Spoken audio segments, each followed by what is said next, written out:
Good afternoon, everyone. I'm Chair Janelle Wilkins, and the date is February 5th, 2026. We will now begin the bill hearings for the day. The first bill we have is by our very special guest, the Chair of the Environment and Transportation Committee. Please come on up. This is House Bill 154, and it looks like you do have one witness. So that muddle witness through. Please introduce your shadow. My shadow for the day. No, just kidding. Madam Chair, Madam Vice Chair, first of all, congratulations to both of you. Really excited to be here before you in these new roles, and to the rest of the committee. Up here, just thank you. Thank you, Rebecca. To the rest of the committee, thank you. I am presenting House Bill 154, the Local Boards of Education Transparency Act. You all remember a bill we previously did on local boards of elections that you all voted on when you had the previous jurisdiction to make sure our local boards of elections were all streaming their meetings and complying with other enhanced Open Meeting Acts obligations that we've expanded to a few different boards and commissions over the years. This is the next iteration of that.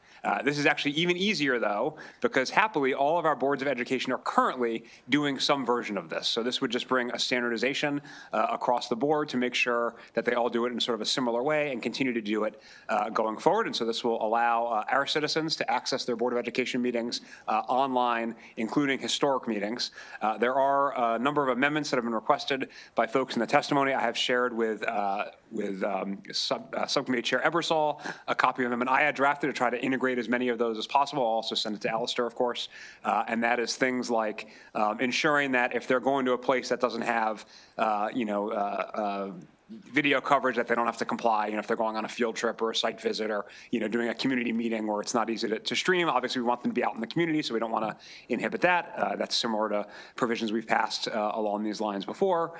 They also want the ability to generally keep it unedited, but if there's some disruptive behavior, something that violates student privacy, something obscene, they want the ability to edit that out. I thought that made sense as an amendment. So there's a couple of tweaks like that, which again, I'll forward to the committee as a proposed amendment from me. Do with them what you will. But I think otherwise, this is a relatively straightforward bill. And again, one that our counties are already doing. So, to use an old term, it codifies existing practice, but it also makes sure that they are doing it in the same way and doing it going forward, that we don't have a situation in the future where a school board or a school superintendent decides to sort of roll back, the transparency that currently exists. I heard a lot about transparency on the House floor this morning.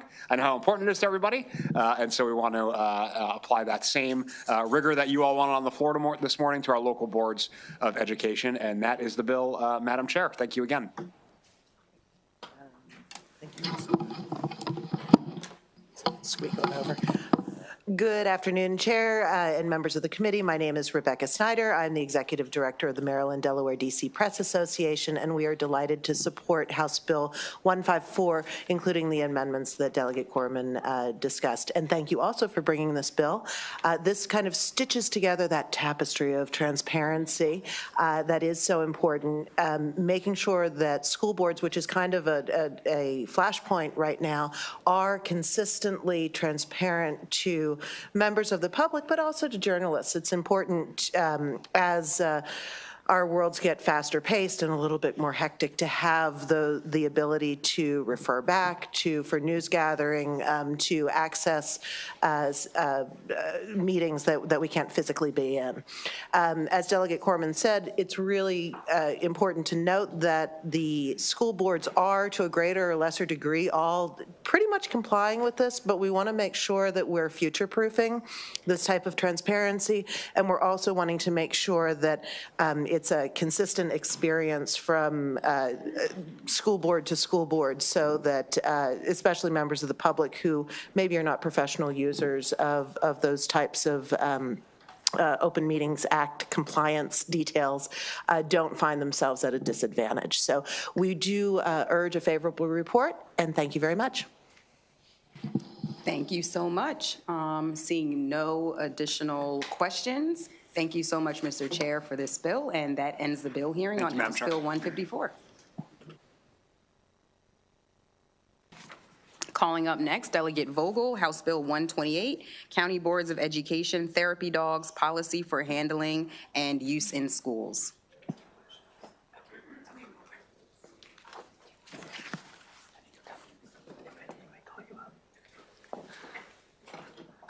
Madam Chair, committee members, here with House Bill 128. I will note a couple of our advocates are here, including a little puppy.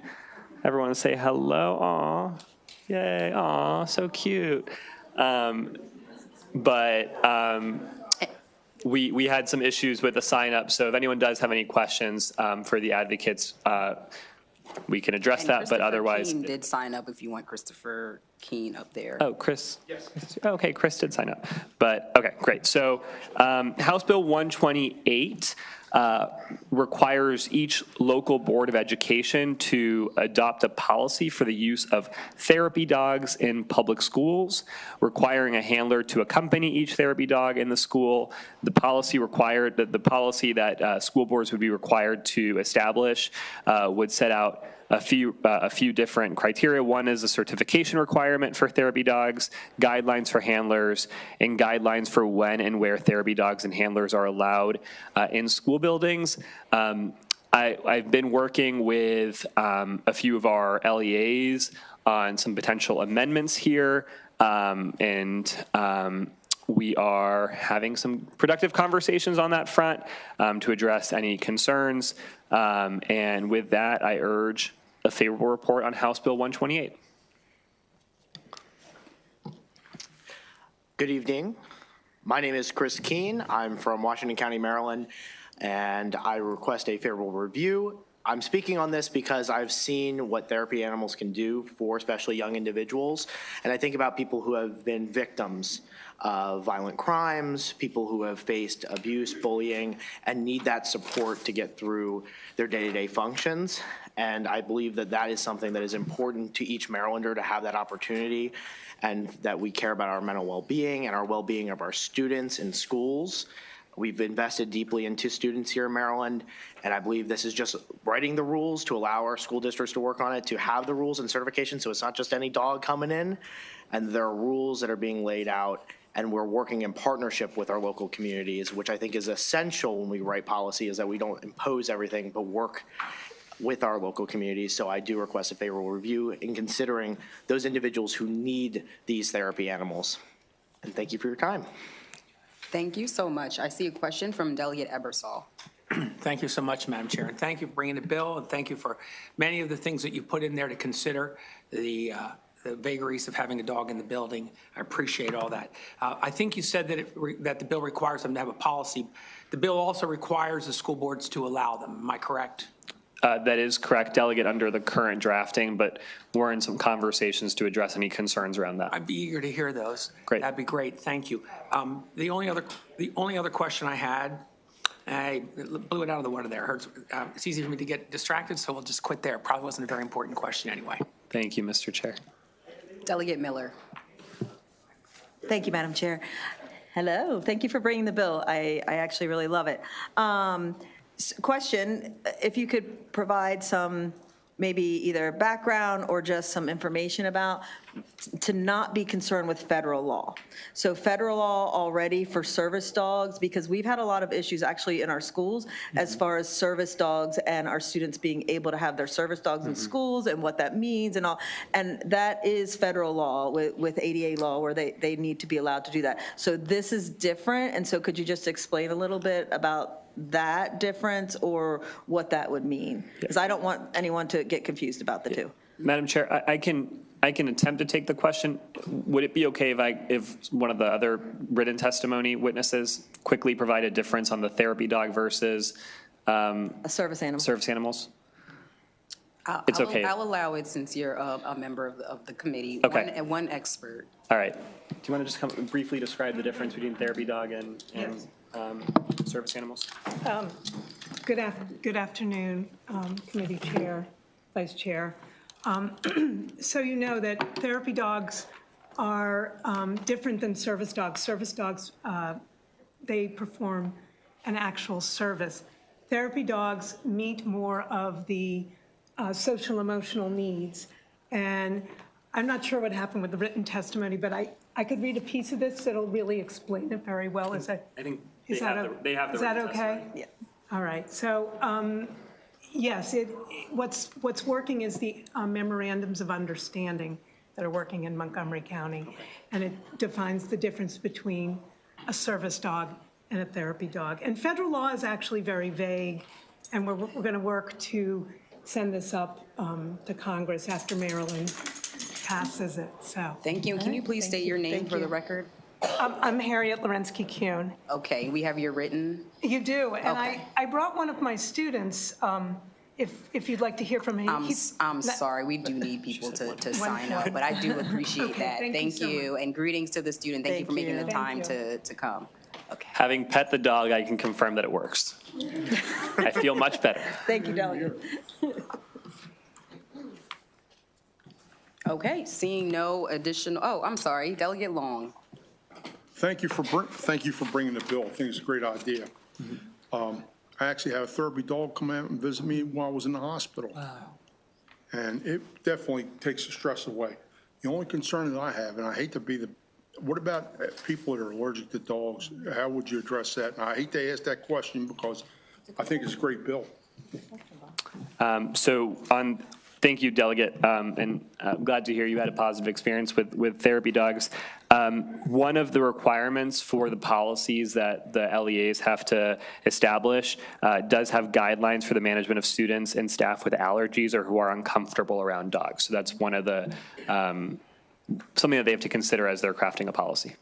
One last thing. I believe, if I'm not mistaken, there is one breed that's supposed to be no allergies to them. I think it might be a poodle or something. I'm just. I'm hearing Labradoodle over there, but Delegate Long, yeah, Labradoodle, I'll have to get same back thing. to you on that one. All right. Thank Great you. bill. Thank you. Thank you. All right, any other questions? Seeing none, that ends the hearing on House Bill 128. Next up, House Bill 195, Delegate Queen, State Lottery and Gaming Control Commission, authority to conduct studies on the use of emerging technology collaboration. You can start when you're ready. Sure. I'd like to ask Jennifer Beskin from the Maryland Lottery, to come join me, if that's okay. Thank you so much. So good afternoon, Chair Wilkins, Vice Chair Fellmark, and members of the Ways and Means Committee. HB 195 is a bill that would enable and help to expand the collaboration that the Maryland Lottery and Gaming Commission does with our local universities to utilize and leverage their skills and other research entities to expand their research capabilities, especially as it relates to new technologies. And so this bill is basically combining what we had in HB 46, which was a pilot between two local universities, and this broader study. The idea is, again, that we know as we get involved with gambling and online gambling and other issues, there's a lot of technology that can be used to better protect our consumers, and we want to explore some of those technologies. And so this specific bill looks at geofencing as one technology that we want to look at on our local campuses. Basically, this technology allows to sort of put a boundary around certain areas to prohibit gambling in those kind of fenced-off areas.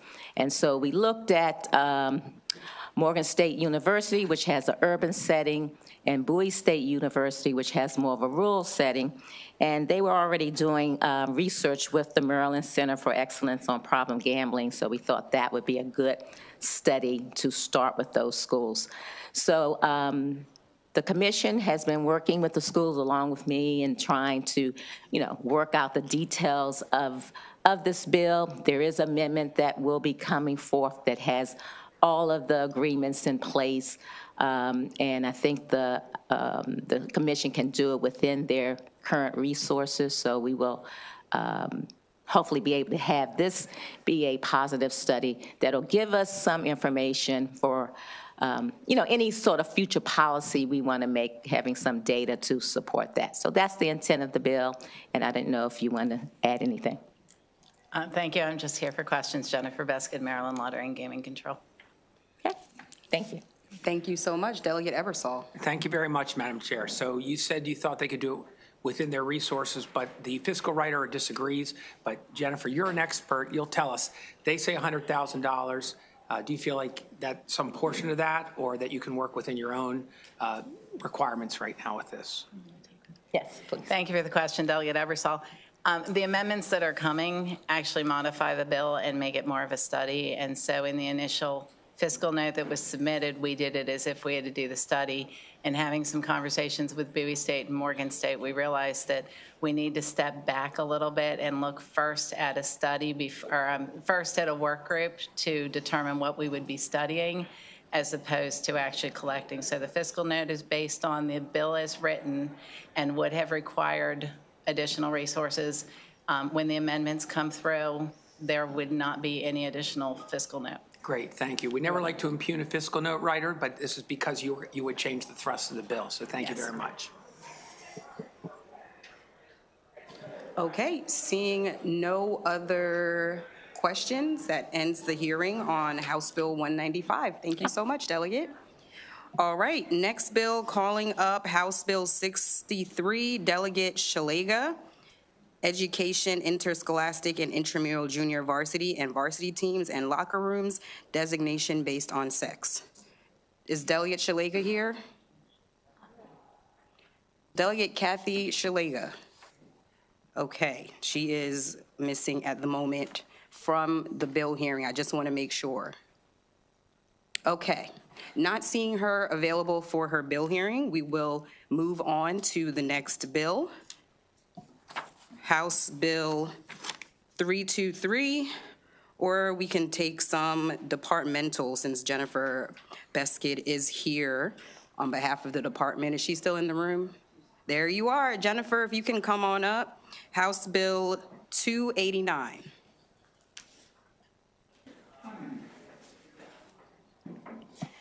Thank you, Chair Wilkins, again. Vice Chair Feldmark and members of the committee, my name is Jennifer Beskid, and I'm with the Maryland Lottery and Gaming Control Agency. House Bill 289, you have our written testimony on it. Basically, the agency was audited by the Office of Legislative Audits, and they determined in that audit that we were not intercepting prize money for amounts due to the state for child support and other collections, because the state law only allows interception for lottery winnings, not casino winnings. House Bill 289 would add language to the state finance and procurement article that would authorize casinos to intercept amounts due to the state. We were recently made aware of amendments to this bill that have been submitted by the Department of Budget Management. While we're in the process of reviewing them, they appear to be procedural. And of course, we'll work with the department should there be any concerns. With that, we ask for a favorable report on House Bill 289. Thank you so much. Any questions on House Bill 289? We do actually, it looks like we do have two witnesses on House Bill 289, so we can go to them. If you're in the room for House Bill 289 as a witness, if you are present. I had Craig Lindsay and John Martin. Just for questions? Okay, well, since we have none, thank you so much, Jennifer, for your time.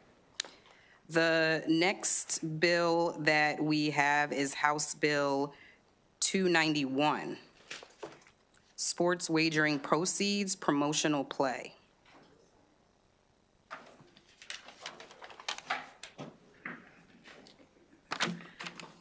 Good afternoon again. If John and Craig are also signed up again, they're just here for questions. So, good afternoon again, Jennifer Beskid with Maryland Lottery and Gaming. I'm here today regarding House Bill 291, Sports Wagering Proceeds. Again, you have our written testimony. The agency and the Maryland Lottery Gaming and Gaming Control Commission have been operating with the understanding that the commission has the authority to set promotional play limits for sports wagering through regulation in the same manner that they set it for the casinos. Last year, we learned via a letter of advice from the Office of the Attorney General that the state government article that governs sports wagering is not as clear as the language that governs video lottery facilities or casinos, as they're commonly referred to. Specifically, the letter stated the provisions appear to provide the commission with some authority to limit the promotional play deduction for sports wagering licensees. The precise scope of that authority is not entirely clear. So passage of House Bill 291 would allow the commission to be aligned in its ability to set regulations on gaming, both on the sports wagering side and on the casino side where it already has that authority. And with that, we ask for a favorable report on House Bill 291. Thank you so much for your presentation. I'm looking around to see if there are any questions. Okay, Delegate Polakovich-Carr. I was trying to read through the fiscal note during your very efficient testimony. Okay, so the fiscal note says there won't have any impacts. I guess I'm just trying to make sure that given the tax treatment for the promotional play, so again, can you just restate what you said on that piece? So the commission, the Maryland Lottery and Gaming Control Commission, has the authority to set a limit on deductions for promotional play for casinos. We do not clearly have that same ability in the sports wagering law. So this bill would make it clearer what the commission has the authority to do when setting limits on promotional play for sports wagering. And it would align it with the language that is existing for the casinos. Okay, thank you for that clarification. You're welcome. Thank you so much. Question from Delegate Ebersol. Thanks again, Madam Chair. So we knew initially that promotional play, and that, by the way, I'm correct when I say, this is when they say if you bet $5, you get $200 of betting money when we do this with sports wagering platform. Is that what we're talking about? That would be an example of promotional Okay. play, yes. Is the lottery leaning one way or another about their permissiveness on this, or is that too personal a question to ask at this moment? The commission had been seeking to make changes in regulation for sports wagering and promotional play, and that's how this came to light. Yeah. Okay, but you don't want to commit. Maybe you'd like to allow less promotional play or more promotional play in terms of dollars. What they could deduct Yeah. would be less. Okay. Thank you. You're welcome. I appreciate your answer. Thank you, Madam Chair. No problem. Any other questions for this witness? Okay, seeing none, we do have a witness testifying in opposition, James Hartman. Is James Hartman here? Okay. All right. In that case, that ends the hearing on House Bill 291. I believe the department has another bill, so you can come on back up. This is House Bill 295, Gaming, Prohibition on Interactive Games and Revenue from Illegal Markets. On the sponsor panel, we have John Martin, Craig Lindsay, and Jennifer Beskin. Would it be okay to also bring up Ryan and? Sure. Okay, and Brad, thank you. And Joe. Yes, and Joe, thank you.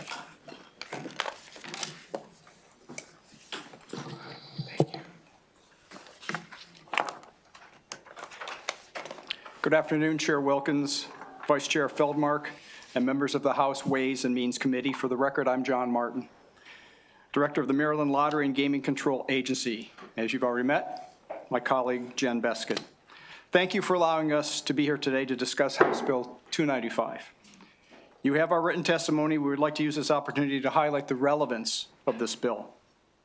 For an activity to be gaming or gambling, there must be three elements: consideration, chance, and prize. In other words, gaming is where a player pays to play a game, that's the consideration part, and has the chance to win a real money prize. Maryland law assumes all gaming is illegal unless expressly authorized by law. Today, Maryland has 12 online mobile sports wagering licensees and 14 registered online fantasy competition operators. This body has considered iGaming bills for the last several sessions. Unfortunately, these bills have not advanced, resulting in illegal online games that are now thriving and growing exponentially in Maryland.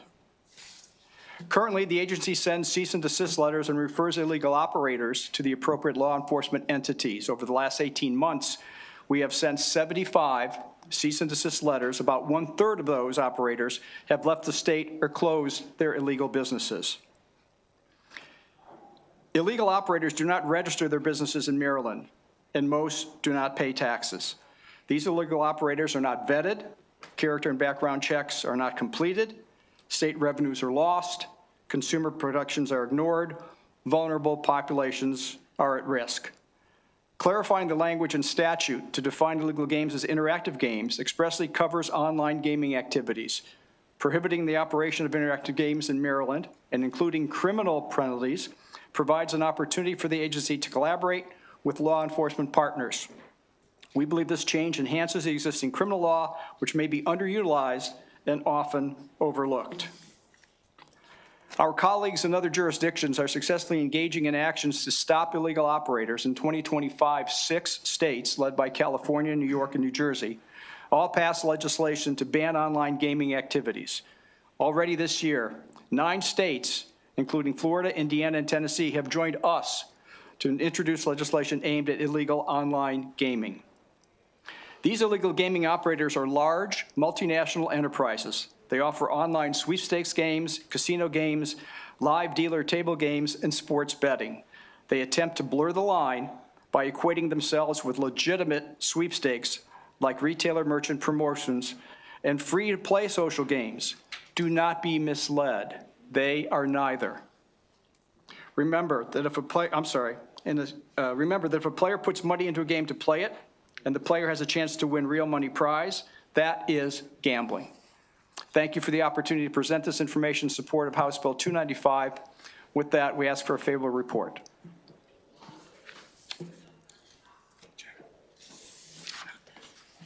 Thank you, Madam Chair, Madam Vice Chair. For the record, Brad Rifkin on behalf of Caesars Horseshoe Baltimore, here today in support of the bill. I want to thank Lottery and Gaming for picking up where Delegate Ebersol left off last year with this exact bill. Let's call a spade for the purpose of a gaming conversation. Sweepstakes casinos offer internet gaming. They offer internet gaming, and this committee is acutely aware that internet gaming is not the law of the land. They offer blackjack, they offer roulette, they offer all the different games that you could go into a casino and play. And they do so without any problem gaming oversight, without any regulatory regime. They don't pay taxes. And frankly, for the brick and mortars that invest billions of dollars into the state, it's a bit of an affront. At the same time, we're not protecting Maryland consumers. So this bill, you may hear from the opponents who come in and say, well, just tax us and regulate us. Well, as we know, iGaming is not legal yet, and for them to get the front seat in an internet gaming conversation is frankly something I hope this committee sees through. So for those reasons, we respectfully request a favorable report on the bill. Thank you.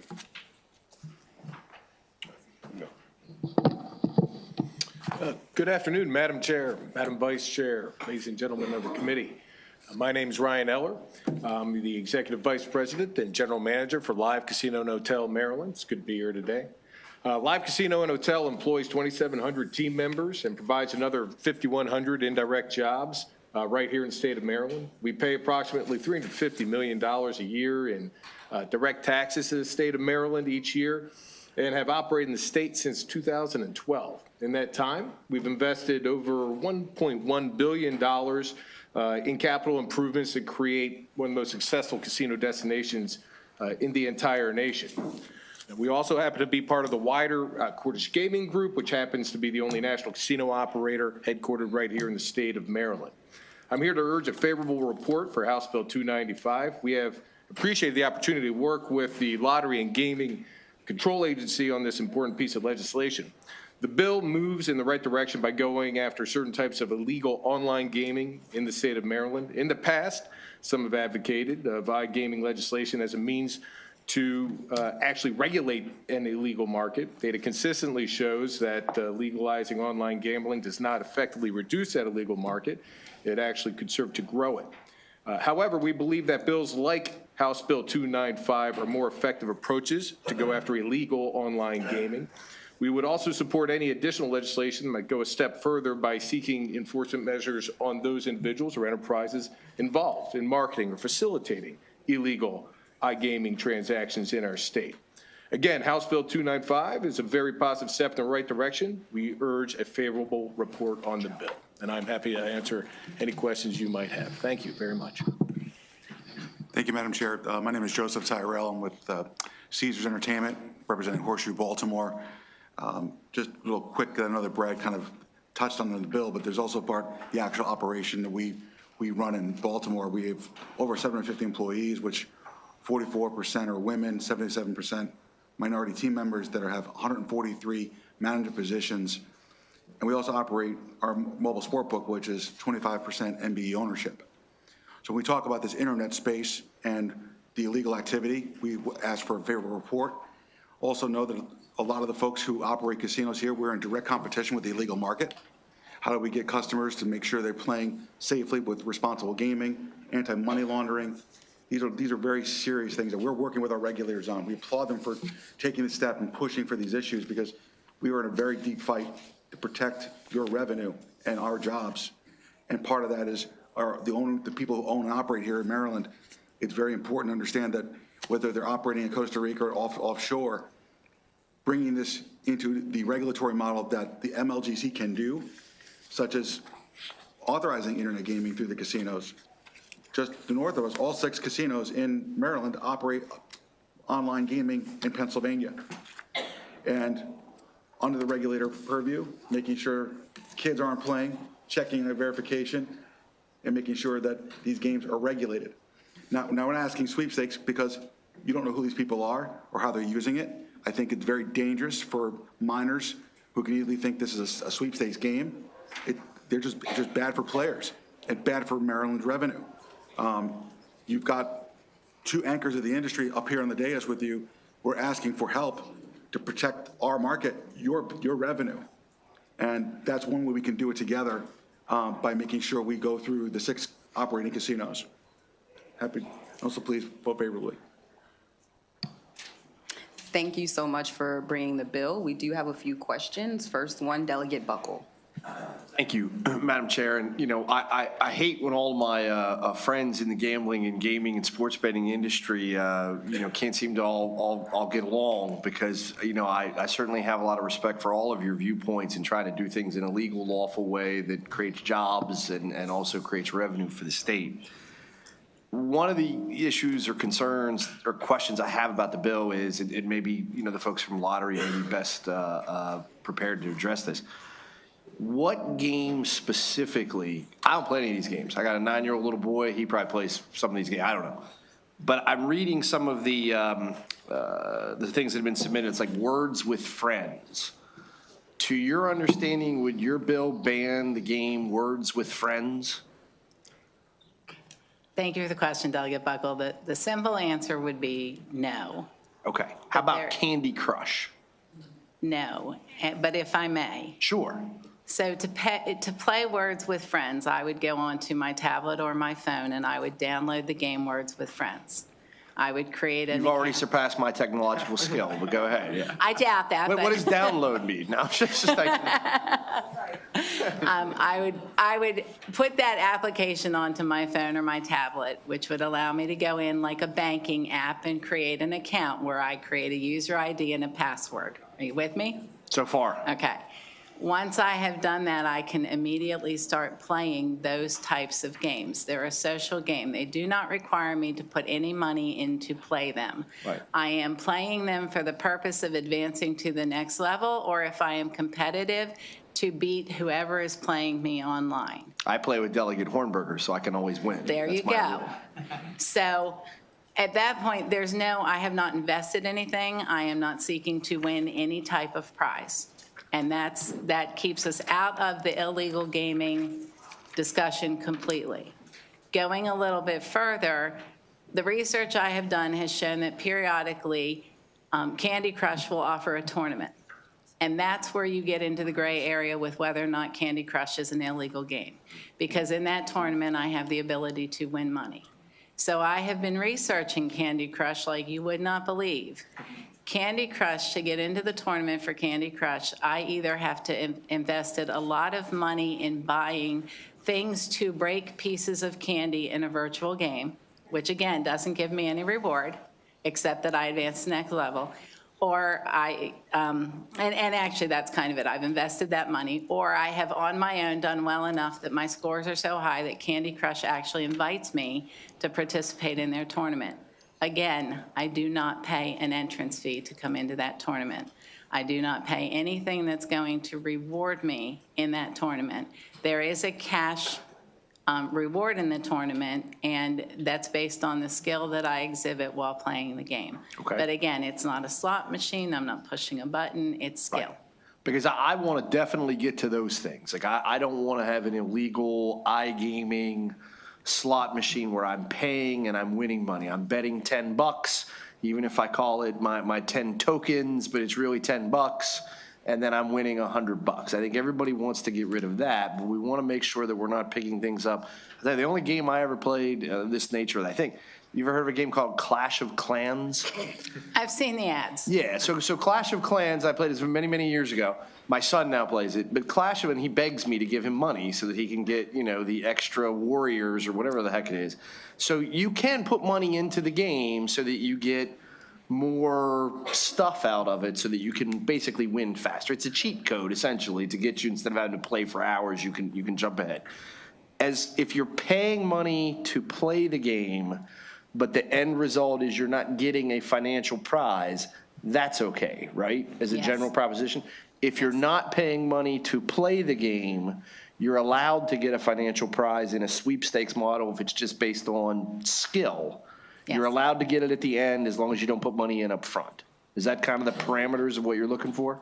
Yes. Okay. And if I may, Sure. Delegate Buckle, again, earlier on, we talked about 3 considerations for gambling. Right. The consideration, the chance, and the prize. And the consideration being, do you put money in? No one here is looking to outlaw Candy Crush, Words with Friends. I mean, just listen to how they sound. They're nice things to have. The things that we take exception to are Buckles, slots, and casinos. When you've got that online, then that kind of see how much money's in this, John, first before we start getting rid of that. I mean, let's see. But I think any reasonable person would look at a laundry list of names of these websites and determine which are the ones on the one side and which are the ones on the other side. Okay, well, I appreciate the clarification of the principles and also some of the specific identifications of games that, I don't think we want to go that far. Thank you. Thank you. Thank you, Delegate. Next up, Delegate Hartman. Thank you, Madam Chair, and thank you for the presentation today. So I'm a bit confused. When the specific was asked about Candy Crush, the answer was no, but then I heard later, well, Candy Crush might be. So what's the answer? The answer is no. So Candy Crush as it stands wouldn't be? Candy Crush and games like that, unless they change their parameters, I'm not going to give this in perpetuity, but today, from what we know of the industry, games like Candy Crush and Words with Friends are not in the intent of this legislation. So go ahead, Brad. I was also just on page 2 of the bill, I think it's important just to capture this. It talks about the types of games we're trying to get at. So it specifically says casino-style gaming, such as slot machines, video poker, table games, including blackjack, roulette, craps, lottery games, or sports wagering. Candy Crush isn't falling in that. So the whole Candy Crush conversation, I think, is a red Eskimo to kind of like throw everyone off. That's a separate conversation as to whether it could or couldn't be legal. This bill is targeting sweepstakes casinos who are offering blackjack, roulette, and other types of games that you would walk into a casino and play, and what you all have considered in an iGaming conversation in previous years. So let me go further. I'm going to throw my wife under the bus on this one. On her iPad, she loaded these games, so I don't know if an age requirement or whatever was asked for, what information was asked for. So are you saying age requirement is, how does that differentiate if a game, a free game, you don't need any money, does it, I don't think it asks for age requirement. Well, unfortunately, you're correct. That would be the illegal part of this. They don't have any age restrictions. There are no player protections. They're not regulated. So that should be a concern for any vulnerable population, whether it be a minor or my mother. Anyone who gets into an environment like that, there are no player protections, there are no consumer protections, including no age verification. So Candy Crush, would you like it to have age requirements so that you have to be 18 to play it? Candy Crush is in the conversation. They can do what they want to do. So you said slot type machine. I mean, You could get on these games, put no money into it ever, and you have these slot machines that are very identical, like, what's that one, Heidi, pulling the, the draft beer and all the casino game? I mean, you can get those, you never put a penny into the game. Every morning it gives you, every day you sign in, it gives you more money, millions of dollars to play with, all hypothetical monopoly money. You play that, and if you run out of money and you want to buy more, you can, but I'm not aware of it ever giving you anything back. Well, again, a free-to-play game is not in this this bill language. Right, so that free game, though, can become where you put money in it. Sure.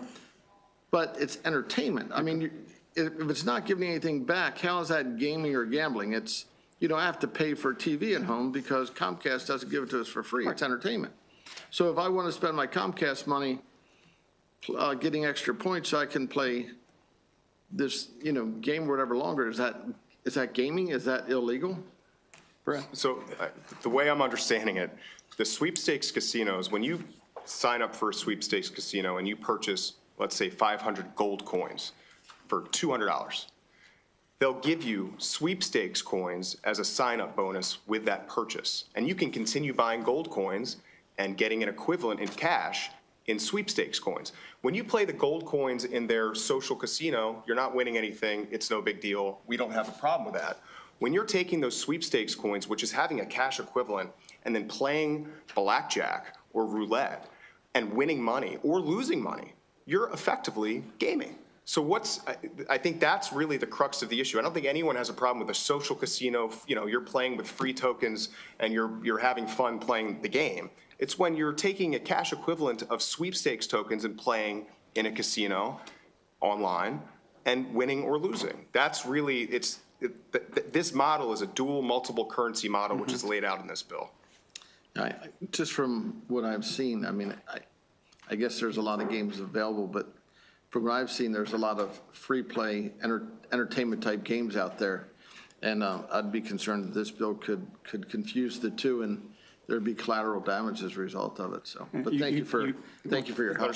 Thank you, Deborah. You should not have that fear. This bill is very, very direct in that it excludes free play games.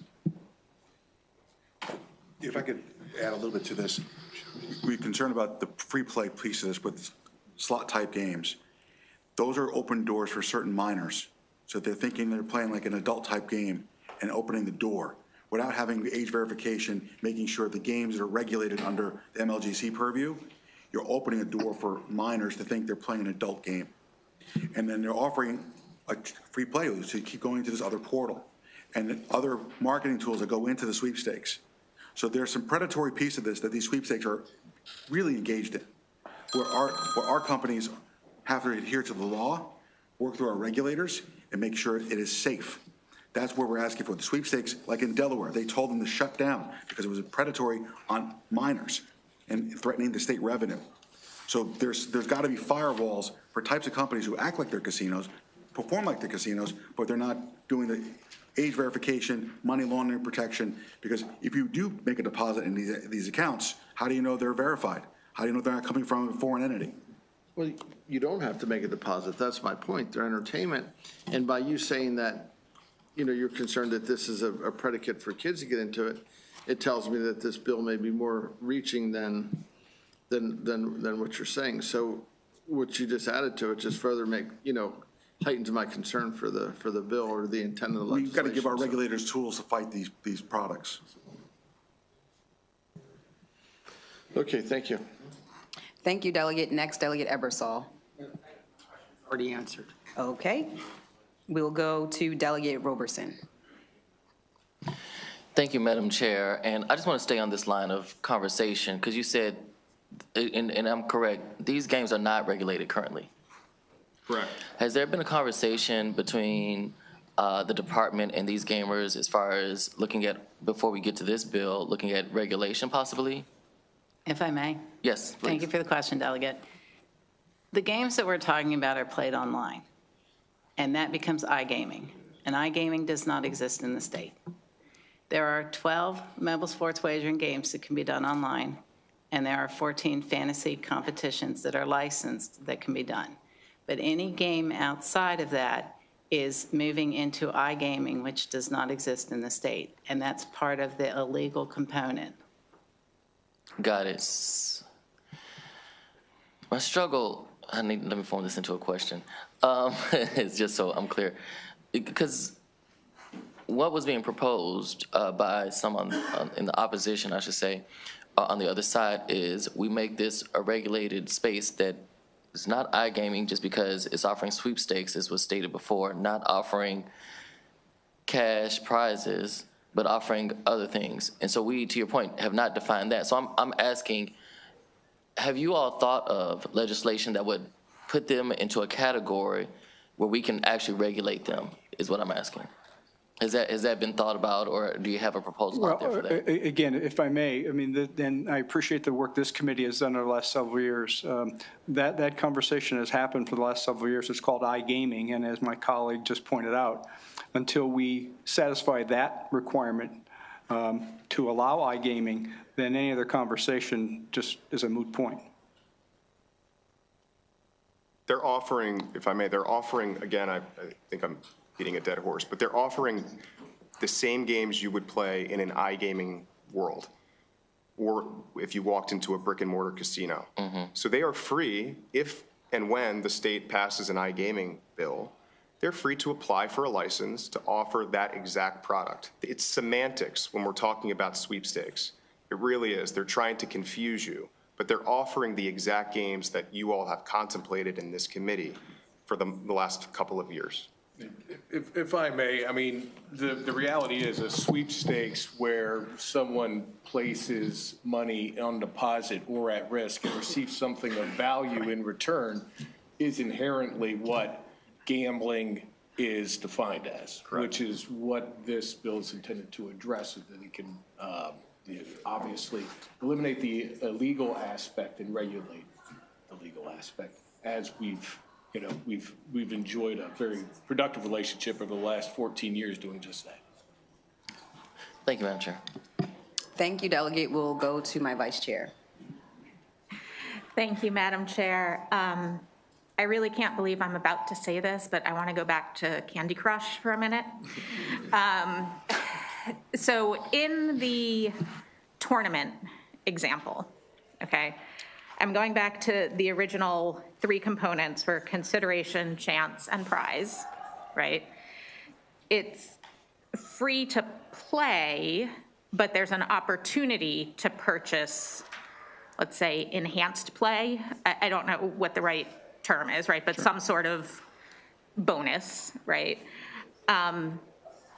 Is the safety there for Candy Crush, and that this is somehow based on skill in the tournament, not chance?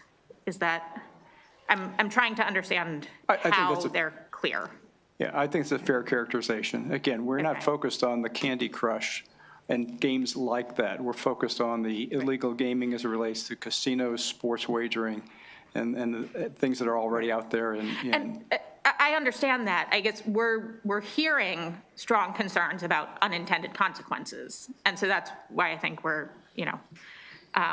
trying to understand the difference. So if a game is free to play and there is a sweepstakes prize where you're simply earning entries by playing, you're not buying entries into the sweepstakes, is that governed by this bill? Is it prohibited, or is it protected?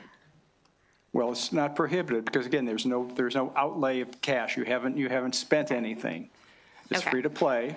And then as Jen mentioned earlier in the presentation, if you're invited into a tournament and you win something in that tournament, then that is outside the parameters of this bill. Well, okay, but I've shifted from tournament to sweepstakes, right? Because they're different. A sweepstakes is not based on skill, right? So there's still chance. So if it's free to play and there's chance involved in the sweepstakes, but there's also the opportunity to purchase enhanced play, then what? If I may, Delegate, thank you for the question. If I can go back for a second, I want to clarify anything I said about the confusion. So I've been with Lottery and Gaming now for this is my second session, and I have learned more than I ever want to know about sweepstakes and Candy Crush and the rest of it. So the confusion that I alluded to earlier is up until this morning, we did not have an answer about how you got into the tournament for Candy Crush.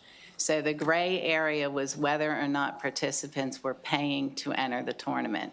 But this morning, we were able to confirm that tournament play is an invitation and it's based on skill. So there's no money being exchanged to go in and play. Regarding the sweepstakes, some of the confusion with the sweepstakes is that if I go to McDonald's and I purchase a hash brown and a soda, I get 2 entries into McDonald's sweepstakes. I did not purchase those entries. I purchased food that came with a ticket attached. And in that, I'm not paying to play. The sweepstakes that we refer to when we talk about the illegal online gaming is that there are 2 types of currency, and actually there are now multiple currencies that are associated with play of sweepstakes games online. I can get the coins that Delegate Hartman's wife plays when she plays slots, where I can just, for hours and a couple dollars, win billions and billions and billions of virtual tokens that mean nothing in this world, but I've been entertained for several hours. I can also purchase a different type of coin, which has a value generally of 1 coin to $1. These coins are termed as sweeps coins, gold coins, any other name you want to put in front of those coins or tokens. So when I have moved into purchasing the coins that have a $1 to $1 value in these games, these sweepstake games, I can now convert them, usually after my first round of play with one of those coins. I can convert that into real currency in this world, and that is where the line is crossed, and we have moved from entertainment into what is an illegal game and an illegal sweepstakes because we're using a different currency. Okay, but if the sweepstakes prize is not based on chances purchased, is it safe? Yes. Yes. Okay. Yes. Thank you. Thank you, Madam Chair. Thank you so much. Next question, Delegate Hornberger. Thank you, Madam Chair. I wanted to talk directly about the 2023 Publishers Clearinghouse settlement with the FTC. So Publishers Clearinghouse, the model we're all familiar with, they show up at your house with a check.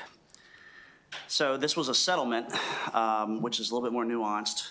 But what came out of that settlement was that the FTC charged the PHC with implying that purchases increased chance of winning. They used deceptive emails, hid fees, and then ultimately the FTC determined that there were dark patterns and misleading tactics to convince consumers that purchases were necessary to win sweepstakes. That was the settlement, $18.5 million.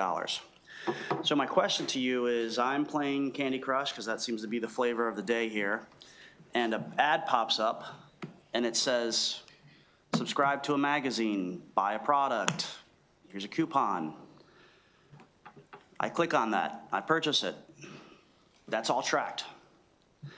If it becomes apparent at some point in time that me even just clicking on an ad, for example, because that generates revenue on the internet now, that somehow gets me into the tournament, or that somehow gets me the coin, or that somehow gets me some enhancement. I'm not directly doing a transaction with you, but I am incentivizing you to go over here and purchase something. How does that play into this bill? I have no idea. Well, again, to be serious about that, and I appreciate the question and the intent. Again, we are focused on, I'm sorry to be redundant, illegal gaming where a reasonable person would look at it and say, that's not right. It's roulette, it's poker, it's whatever, it's a live dealer. Those are illegal gaming opportunities. Well, take a look into that and let us know. Absolutely. Thank you. And I would just add to that, I mean, you look at those types of historical references, unfortunately, there are others out there that fall into that. But we will look into that 2023 Publishers Hearing. Thank you. Are there any more questions for this panel? Okay, seeing none, we'll go to our next panel of favorable witnesses. Caitlin McDonough, Ricardo Lamardo, Ryan Eller. And then we do have a favorable witness in person who we will take after hearing from our in-person witnesses. We'll hear from Scott Ward, who's virtual, afterwards. Thank you. And you can begin as soon as you're ready. Sure. Thank you, Madam Chair. And first time seeing you here. And Delegate Coley. So Caitlin McDonough here today on behalf of Penn National and Hollywood Casino in Cecil County in support of House Bill 295. Hollywood Casino is Maryland's first casino. We opened in 2010. We employ over 300 direct employees in Cecil County, making us one of the largest employers in that region, and have invested millions, tens of millions in brick and mortar and our operations up there. And frankly, I'm just here to reiterate the testimony of the earlier panel in support of this bill. We do see this as iGaming. We welcome the opportunity to have a discussion with this committee that has probably spent more time looking into iGaming than any other body in the state about the appropriate way to regulate, license, and tax that in a way that benefits our brick and mortar casinos, our in-state investments, our employees, and our labor partners in the state. But we, share the concerns of the agency and the other licensees that this, not only, creates an illegal, undesirable situation online, but it cuts into our ability to create revenues for our business and for the state, which really operates as a majority partner in our casino under the current tax structure. I won't reiterate everything that's been said, but happy to answer any questions and urge a favorable report. Thank you. Good afternoon, Madam Chair Wilkins, Vice Chair Feldmark, and members of the committee. Thank you for the opportunity to testify on HB 295, a significant and timely effort to crack down on unregulated online gambling, specifically targeting sweepstakes casinos that are currently taking advantage of Marylanders. My name is Rick Lamardo, Senior Vice President of Government Affairs for MGM Resorts and MGM National Harbor, a global entertainment company with national and international destinations featuring best-in-class hotels and casinos, specifically MGM National Harbor here in Prince George's County, and then our online venture BetMGM, which offers regulated U.S. sports betting and online gaming through our market-leading brand. As a highly regulated gaming company, MGM National Harbor must prove that we are suitable for the privilege of holding a license to operate land-based gaming as well as digital gaming. Our gaming licenses in any jurisdiction are dependent not only upon the integrity with which we operate in that market, but in all markets. As a company with several destination resorts across the country, we have billions of dollars invested that depend on our ability to conduct our business consistent with the strongest regulatory standards to which we are subject. We pay state taxes that help fund the public policy priorities of communities in which we operate, like the Education Trust Fund here in Maryland. We comply with strict consumer protection and gaming integrity laws, including age verification, know your customer, and anti-money laundering. And we invest in responsible gaming and develop protocols and markers to identify when a player may be exhibiting signs of problem gambling. In contrast, illicit offshore online gambling operators continue to capitalize on existing demand for online casino gaming here in Maryland, and fly-by-night operators who do not pay taxes are not subject to Maryland's strict gaming standards, do not invest in responsible gaming, and target minors and marketing materials. HB 295 would address that issue here in Maryland. And lastly, know that I'm at time, but this specifically aims to clarify the current statute. And we would recommend, if you want to go forward with something, to go forward with iGaming. Thank you. Okay, thank you so much. We do have a witness who is virtual and here favorable. Mr. Scott Ward, please proceed. Thank you, Chair Wilkins. Scott Ward, I'm here today on behalf of the Sports Betting Alliance, the leading online sports betting and iGaming operators, and our members Bet365, BetMGM, DraftKings, Fanatics Betting and Gaming, and FanDuel are all proud to be licensed sports betting operators in the state of Maryland. I'm here today in support of HB 295. You have my written testimony, and without belaboring the points and the questions that have already made, let me make one small point. It's estimated that $8 billion is wagered annually in the state of Maryland in unregulated online sweepstakes and internet games, and that number is up 30% from just 3 years ago. So there is clearly a strong desire for this type of activity in the state. HB 295's ban on online sweepstakes casinos is a good first step, but all of that money will continue to flow out of the state to offshore or other internet sites as the state engages in legal whack-a-mole trying to get these sites out of the state, unless there is a legal, regulated, and safe alternative for this activity in the state. An alternative that also, by the way, provides meaningful tax revenue to Maryland. Maryland is nearly surrounded by states with legal iGaming, Pennsylvania, West Virginia, and New Jersey, and evidence in those states shows that a large majority of the money that would otherwise go to offshore or unregulated sites is captured by a legal iGaming market that is safe for their constituents. Maryland could do the same by passing this bill and also taking that next important step in providing your constituents with a legal iGaming alternative. Thank you. Thank you so much to this panel. I want to make sure I didn't miss Ryan Eller. I believe I called your name earlier. Yes, ma'am. Oh, you ended up coming on the first. Okay. All righty. Wonderful. Let's go to questions. Delegate Hartman.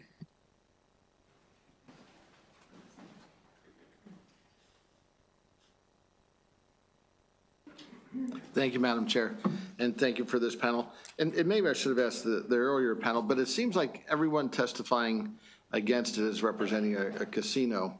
Is the concern that this is, these games that people are playing online, are they afraid that's competition for the casino? Because from what I've been involved in, and it just, I don't know how the correlation can even be made. I think it's the responsible gaming part, that these are illegal operators that aren't paying state taxes. They're not subject to self-exclusion lists, like people that can't come into that self-exclude from our properties then can go on these games. So I think it's the part that it's not regulated, not paying taxes, et cetera. Yeah, I'm going to have to do some more digging. There must be another level of online entertainment that's creating these concerns from what I've seen. I'm not able to make the correlation, but thank you. Okay, any other questions for this panel of witnesses? Seeing none, thank you so much for your time. We do have several who are testifying in opposition to this bill. I would like to call up a virtual witness, Dwight Ramanathan. And we also have Lloyd Melnick. Both are virtual. You can proceed. Good afternoon, Chair Wilkins and members of the committee. Thank you for the opportunity to speak today. I'm here to clarify some misconceptions about the lack of consumer protections and age verification that are incorrectly associated with Social Plus games. My name is Dwight Ramanathan. I'm the head of Responsible Social Gameplay, or RSG, at Virtual Gaming Worlds, the inventor and largest developer-operator of Social Plus games. I have more than a decade of experience in player protection, including work with the Responsible Gambling Council, a globally recognized nonprofit renowned for developing evidence-based best practice standards.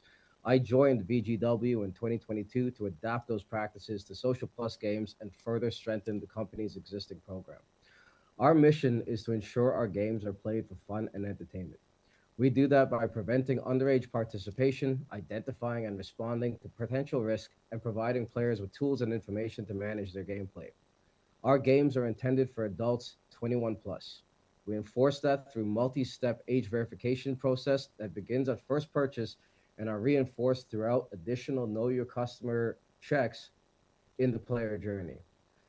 Any account found to be operated by a minor is closed, purchases returned, and prizes voided. Our players also have access to a range of self-service RSG tools, including the ability to set a purchase limit and account access restrictions such as self-exclusion. We have actively promoted the awareness and use of these tools.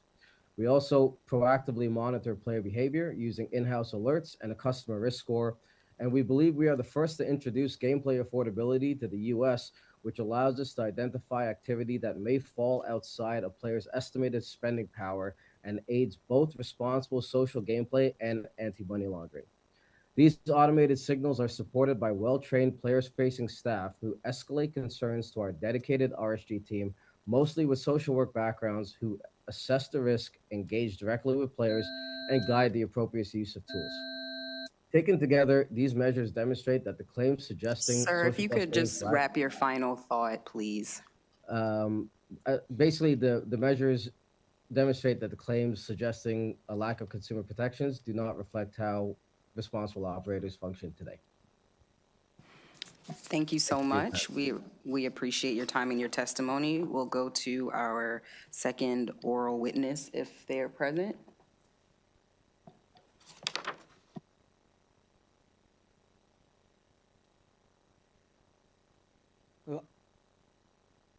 Thank you, and good afternoon, Chairwoman Wilkins, members. Thanks for the opportunity for me to lend my voice today to the continued discussion about the future of interactive entertainment in Maryland. I'm Lloyd Melnick, the Chief Growth and Strategy Officer of VGW, as Dwight mentioned, the largest developer and operator of social plus games in the world. I have over 30 years of experience in the social plus and other gaming space, previously working for companies including Disney and Zynga, which I know many of you know because Words with Friends came up in the earlier conversation. And at its core, VGW is also an interactive entertainment company like those I have previously worked at. We have disrupted the video game industry by developing new kinds of free-to-play games that have met increasing customer demand for fun, competition, and community.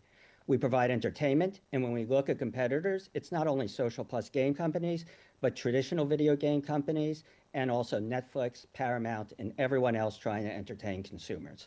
By banning social plus games, Maryland will be setting a precedent that future interactive innovations aren't welcome in the state. Casino-themed games are nothing new, as several of the speakers mentioned earlier.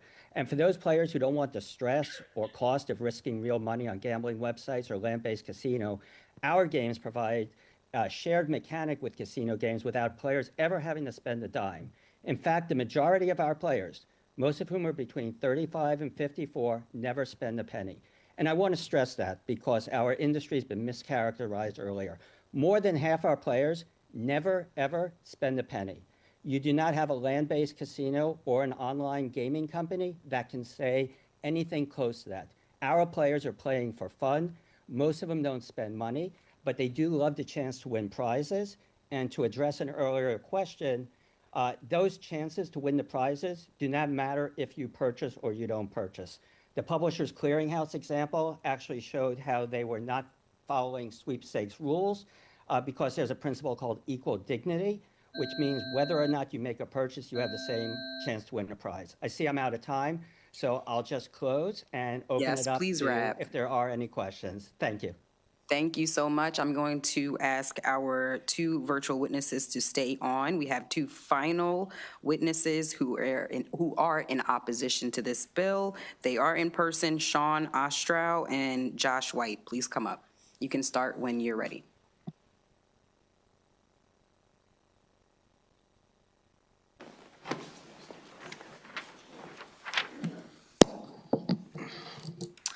Chair Wilkins, Vice Chair Feldmark, members of the committee, my name is Josh White on behalf of the Social Games Leadership Alliance. And social plus games are not gambling, and they do not fall within Maryland's definition of gaming. These platforms are entertainment products that use a lawful sweepstakes model, a long-established promotional tool used by many mainstream consumer brands. Calling sweepstakes model gambling does not make it gambling. Under Maryland law, gambling requires risking something of value to a chance to win. Social games do not involve wagering. Participation does not require risking money or anything of value. These distinctions are fundamental to sweepstakes. The Commission has raised concerns about whether these products should be treated as gambling or internet gaming. We respectfully disagree with that interpretation. If existing Maryland law already prohibited these products, additional legislation would not be necessary. For that reason, SGLA welcomes regulation. We support a regulatory framework that provides clarity and reflects the same consumer protection standards already used by SGLA entertainment companies. And those include strict age verification, transparency, data protection, and responsible play safeguards. Rather than banning a lawful entertainment model, we urge the committee to consider pro-consumer regulatory approach that brings clarity and consistency to this industry. Thank you.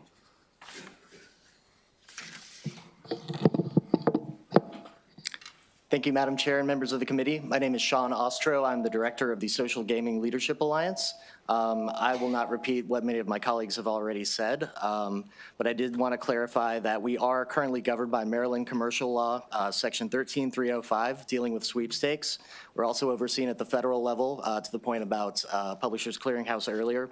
FTC, the FCC, U.S. Postal Service, DOJ, Consumer Protection Division, all have oversight over our industry.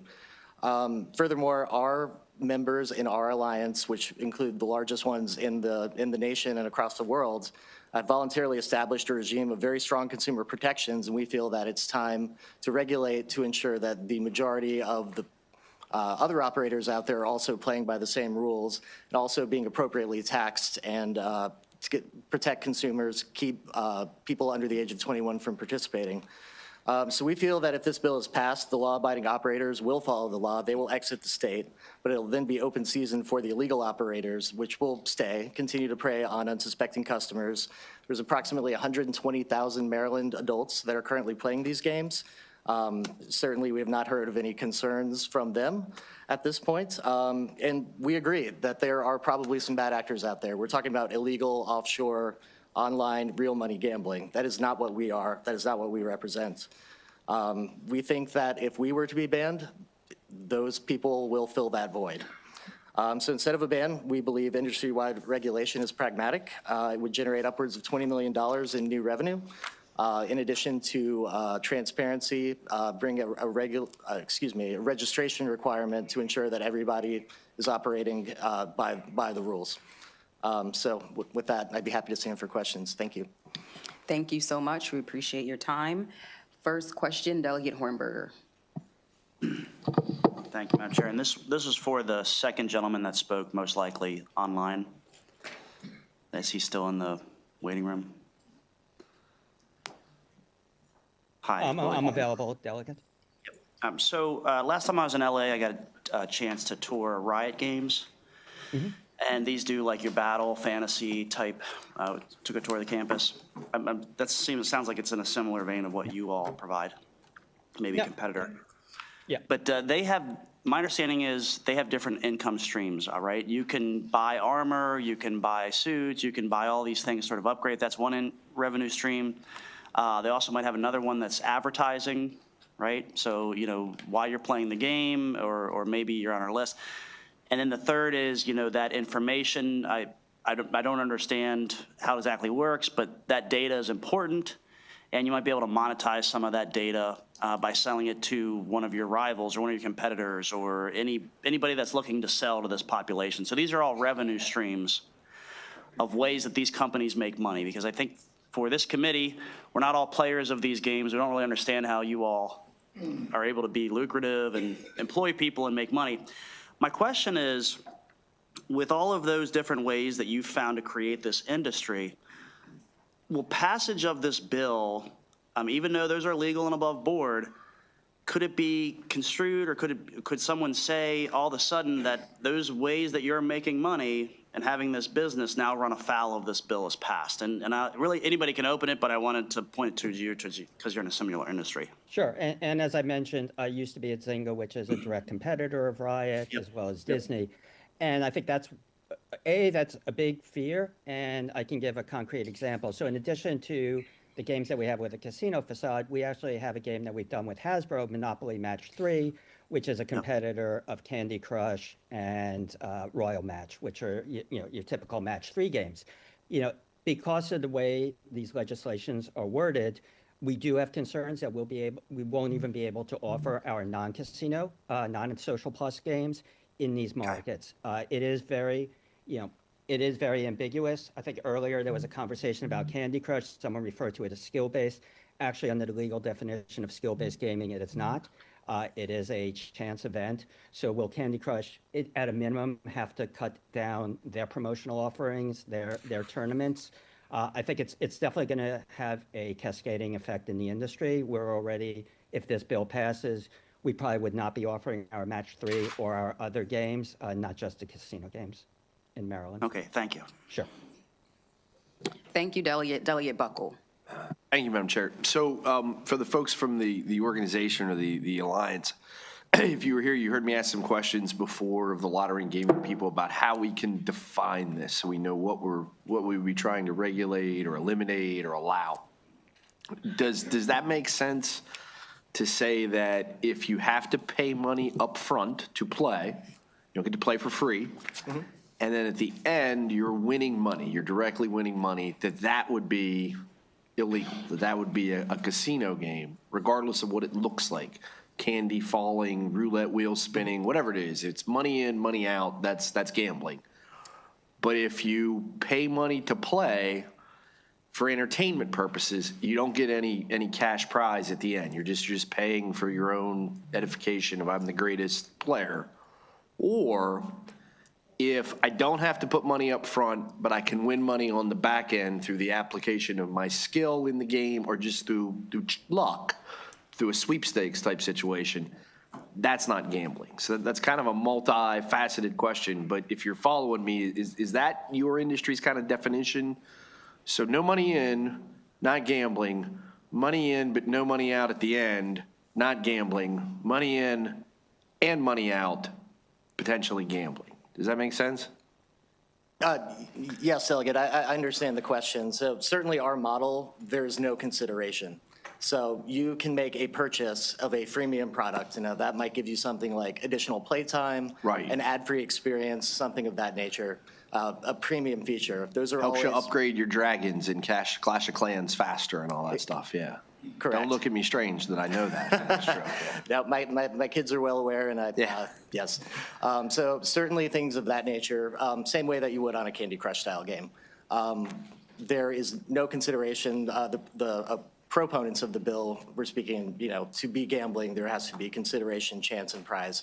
There's no consideration for the opportunity to enter a sweepstakes. You can make purchases of things that will allow you to enhance your entertainment experience. Has no bearing whatsoever on whether or not you have additional chances or ability to play the sweepstakes.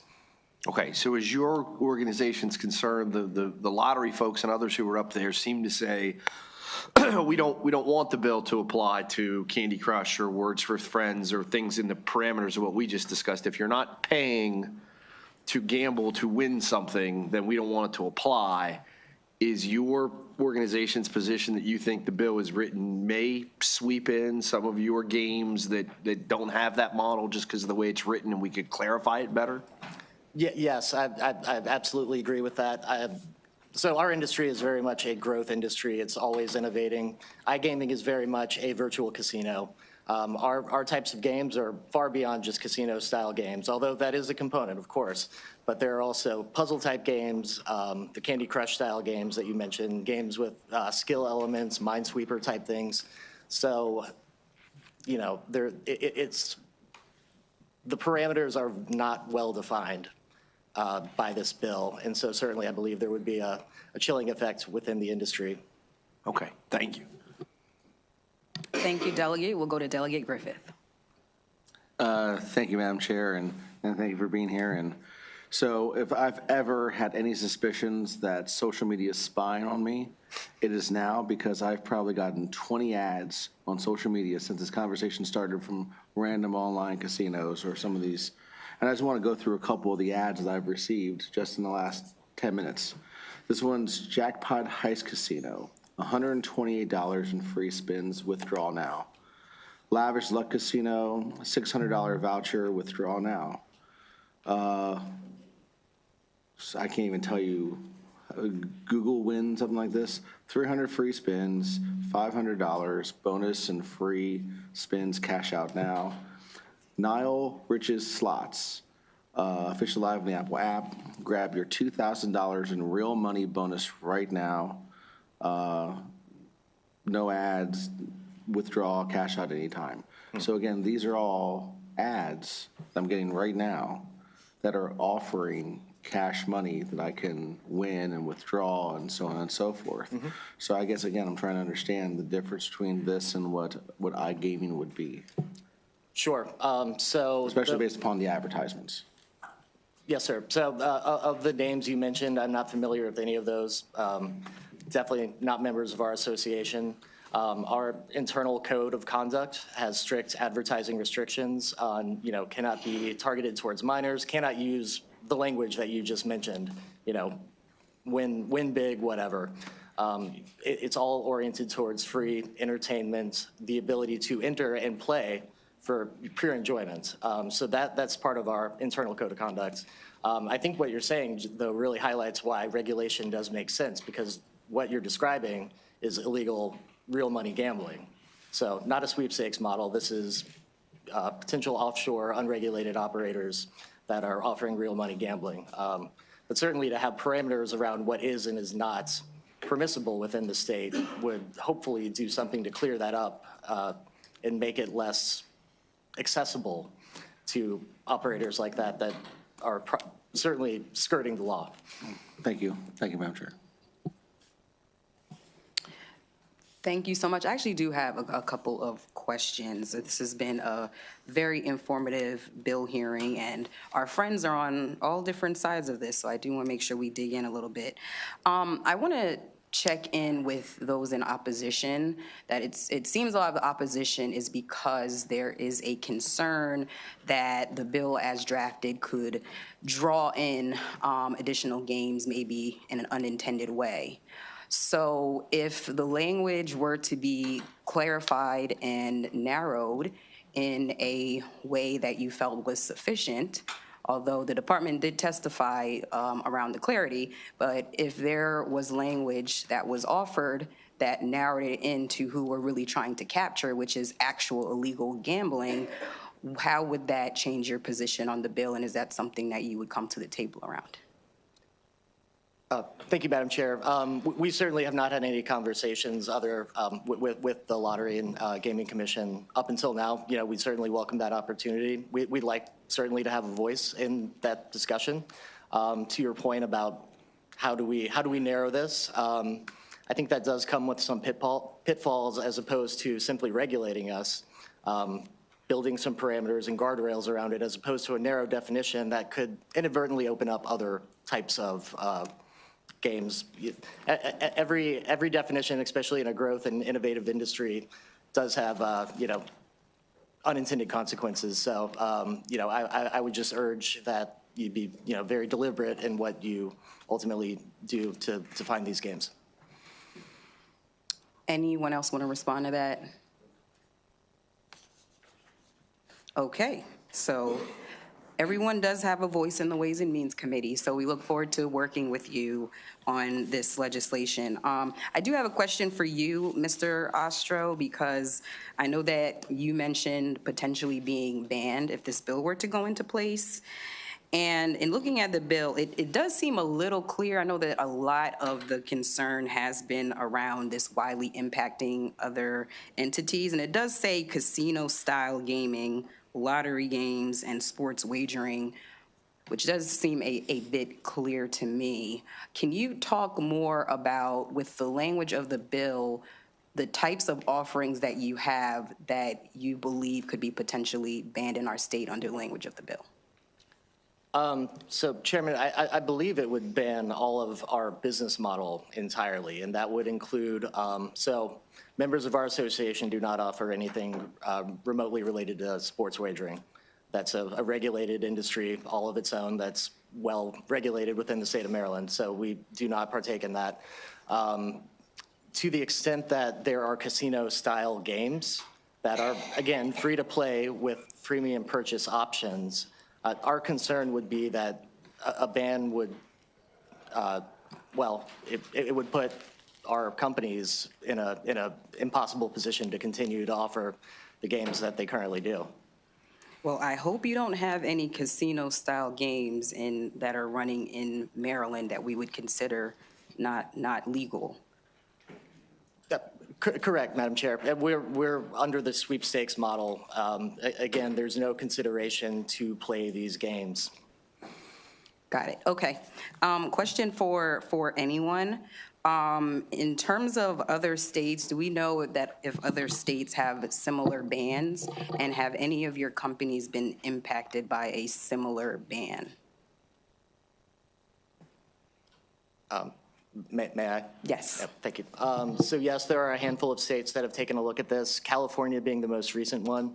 That was very much a concerted effort by a brick and mortar casino industry that views us as competition. And certainly it was a very one-sided affair. This was prior to our organization really even existing. So, you know, yes, there is some precedent for that. New York, New Jersey, California, Connecticut, I believe.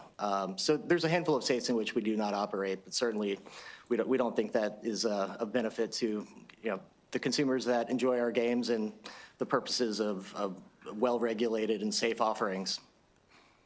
Okay, thank you. Anyone else want to respond, or do we have it covered? Okay, but nothing else on my question from anyone? Okay, all right. Question from Delegate Miller. Thank you, Madam Chair, I appreciate it. So this is for anyone. So one of the things that I'm always concerned about is the age verification process.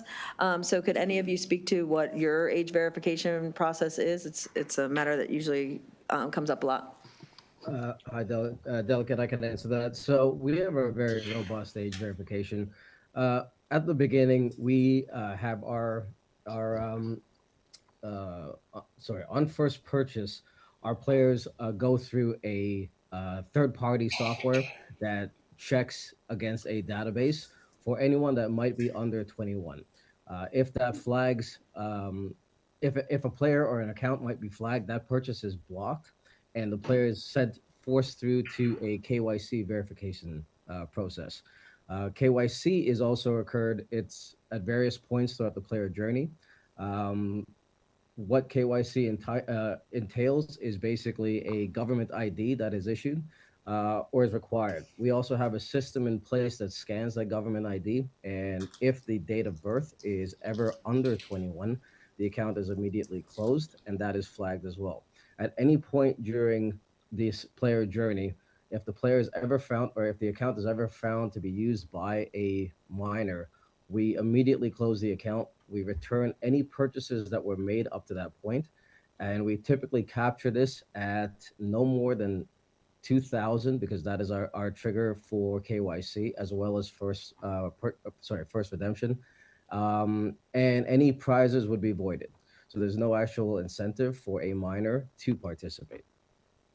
Is there a way for a parent to like activate that if they find out that their child had been playing? Is there, or something, especially if something would have shown up on a credit card or anything, is there a way for parents to activate some kind of inquiry as well? Absolutely. So we have a ADR, or an alternative dispute resolution, in place. We have a complaints and dispute process in place. And in this particular use case, where a parent may have said that a minor created the account, that would fall under our duplicate accounts or account security protocols, and we would then investigate and act accordingly if that was verified, and follow our minors protocol. Okay. Do most sites have similar rigorous protocols, or is that the standard, or? Correct, Delegate. So all of the members of our association are 21 plus. They have the same verification, not exactly what VGW just described, but certainly along those same lines. Some are actually even more stringent than what current online operators like online sports betting do. You have to provide like a selfie, so it's an interface with your phone, you holding your government ID. Additional things like a bank statement or a utility statement made out to the address at which you have created the account. So very stringent age and identity verification is paramount for our industry. All right, thank you. I just wanted to add one thing to what Dwight and Sean just said is, I've been with VGW since 2019, and most of these policies were started and enacted before I joined. So we've been very proactive in terms of our KYC, our responsible social gameplay, as is some of our competitors. And it's not simply a reaction to the fact that we're more in the spotlight now, but it's in our DNA. And I'd say that's partially being a game company. Video game companies are always about protecting their players and having long-term retention. All right, thank you. Thank you very much. Thank you, Madam Chair. Thank you so much, Delegate. Checking to see if there are any final questions for these witnesses. And seeing none, thank you so much to this panel, and thank you to everyone who testified on this bill for the robust information, robust hearing. That ends the bill hearing on House Bill 295. We're now going to go to House Bill 323. Delegate Stewart. Yes. Thank you. Well, first, let me just say I'm glad that that took a little time, that previous hearing, because I had the opportunity to get up to level 9 with my dragons in Clash of Clans. Madam Chair, Madam Vice Chair, great to see y'all, and especially in these new seats. Members of the Ways and Means Committee, for the record, my name is Vaughn Stewart, and this is House Bill 323. So imagine a retiree who is manipulated by a scammer, told that there is some kind of urgent threat or a frozen account or family emergency or some kind of government investigation. You've heard all the fact patterns here. And then they are pressured into making an early withdrawal from a retirement account in order to somehow fix the problem, pay something that's owed or get someone out of jail or whatever the scam may be. The money at that point is gone. The fraud has been discovered. And then months later, a tax bill and an early withdrawal penalty comes in the mail for that person. So once they've been victimized by deception, and now they're penalized again by the tax code.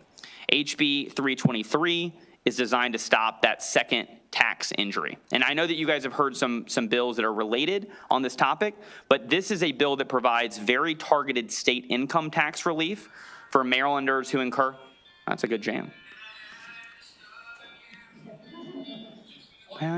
From my wife. It's a banger right there, Delegate Long. So oftentimes, either as part of the fraud itself or because someone is trying to withdraw funds out of their account to sort of put money back in place after a fraud, early withdrawal penalties are triggered. And so this bill recognizes that reality and tries to tie the income tax relief directly to those exploitation-driven withdrawals. And so this is very tightly limited, and it provides very tight documentation. So for someone to be able to qualify for this income tax credit, they've got to show some kind of documentation, either from Adult Protective Services, from law enforcement, from a financial reporting under the SAFE Act, or some sort of court record. And the credit is also capped, so that this is affordable for taxpayers. And so as you guys know, financial exploitation is one of the fastest growing crimes in the state of Maryland. And what we're essentially trying to do here is to provide some tax relief for people so they are not victimized twice. And so they do not have to use other types of social services, whether it's emergency housing relief or Medicaid drawdown or in other ways spend taxpayer resources, so that we can provide them a tax credit up front so they don't get that second injury. So I think it's narrow. This is a documented bill. It's capped. I think it's fully administratable, as you'll see. And the comptroller wrote a letter saying that as long as we push the effective date back a little bit, the comptroller's office is more than able to put something like this in place. And so for those reasons, I urge a favorable report. Good afternoon, Madam Chair, members of the committee. My name is Mike Winkleman. I'm here with the Maryland Association for Justice. I'm a trial lawyer. My office is in Prince George's County. Part of my practice is I represent elderly people who have been scammed in circumstances like Delegate Stewart just explained to you. These are primarily the scams that we've all received phone calls from, usually international people who work in call centers, who grow relationships with elderly people over months, convince them to get their trust, and then they convince them to send large sums of money through either accounts, through Bitcoin, through precious metals.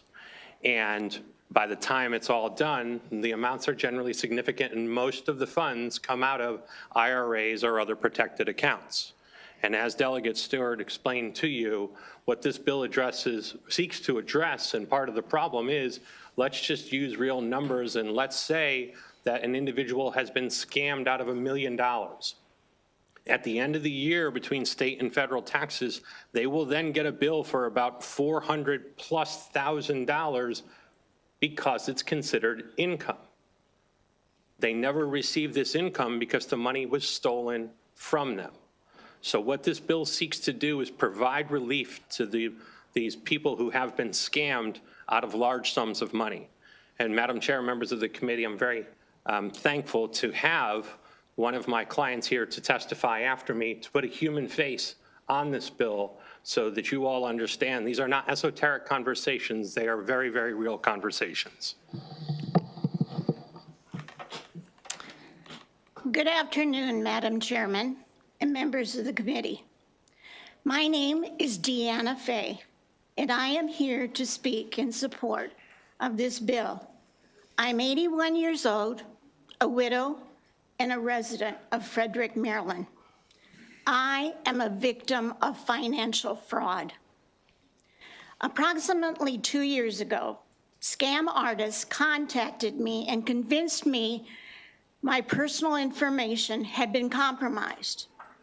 The scammers spent months grooming me and convincing me to take steps, which they said was to protect my money. I came to trust them. I prayed with them. I prayed for their family. Over the course of several months, they guided me as I transferred money from retirement accounts and other bank accounts into Bitcoin and gold. By the time I realized it was all a scam, more than $1 million had been stolen from me. The emotions were overwhelming. I felt embarrassed. I felt foolish. I became depressed and concerned about my future. Were it not for my faith and my children, I'm not sure how I would have made it through. What made it even worse was when I learned I was required to pay tax on the stolen money. This created a double penalty for me, as my money had been stolen, and now I needed to pay even more money in taxes for having withdrawn the stolen money.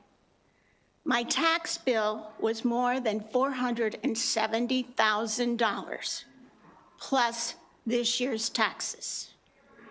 This has created an additional hardship for me. The current legislation will not help me, but I am here today speaking in support of this legislation in hopes that I can help other victims of financial fraud. As a victim, I can tell you any help is welcome and appreciated in passing this bill. Thank you. Thank you, and thank you, Ms. Fay, for being here. We're really sorry that that happened to you. Bob Enton, I have you signed up. Are you testifying? Okay.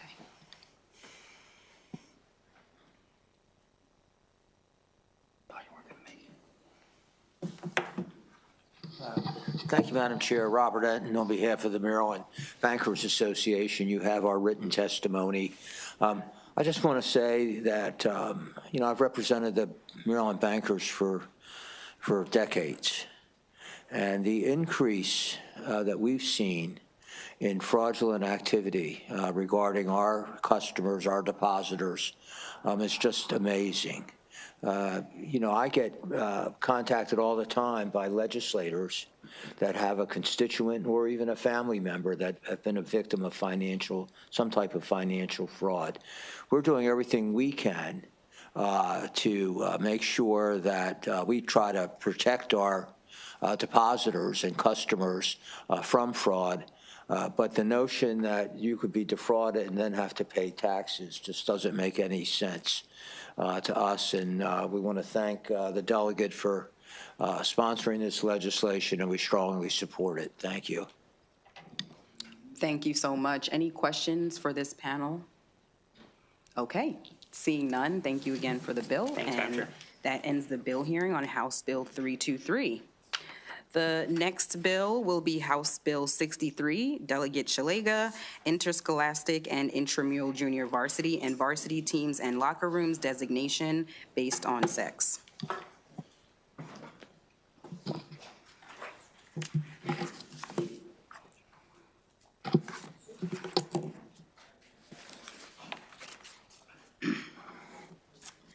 Thank you, Madam Speaker.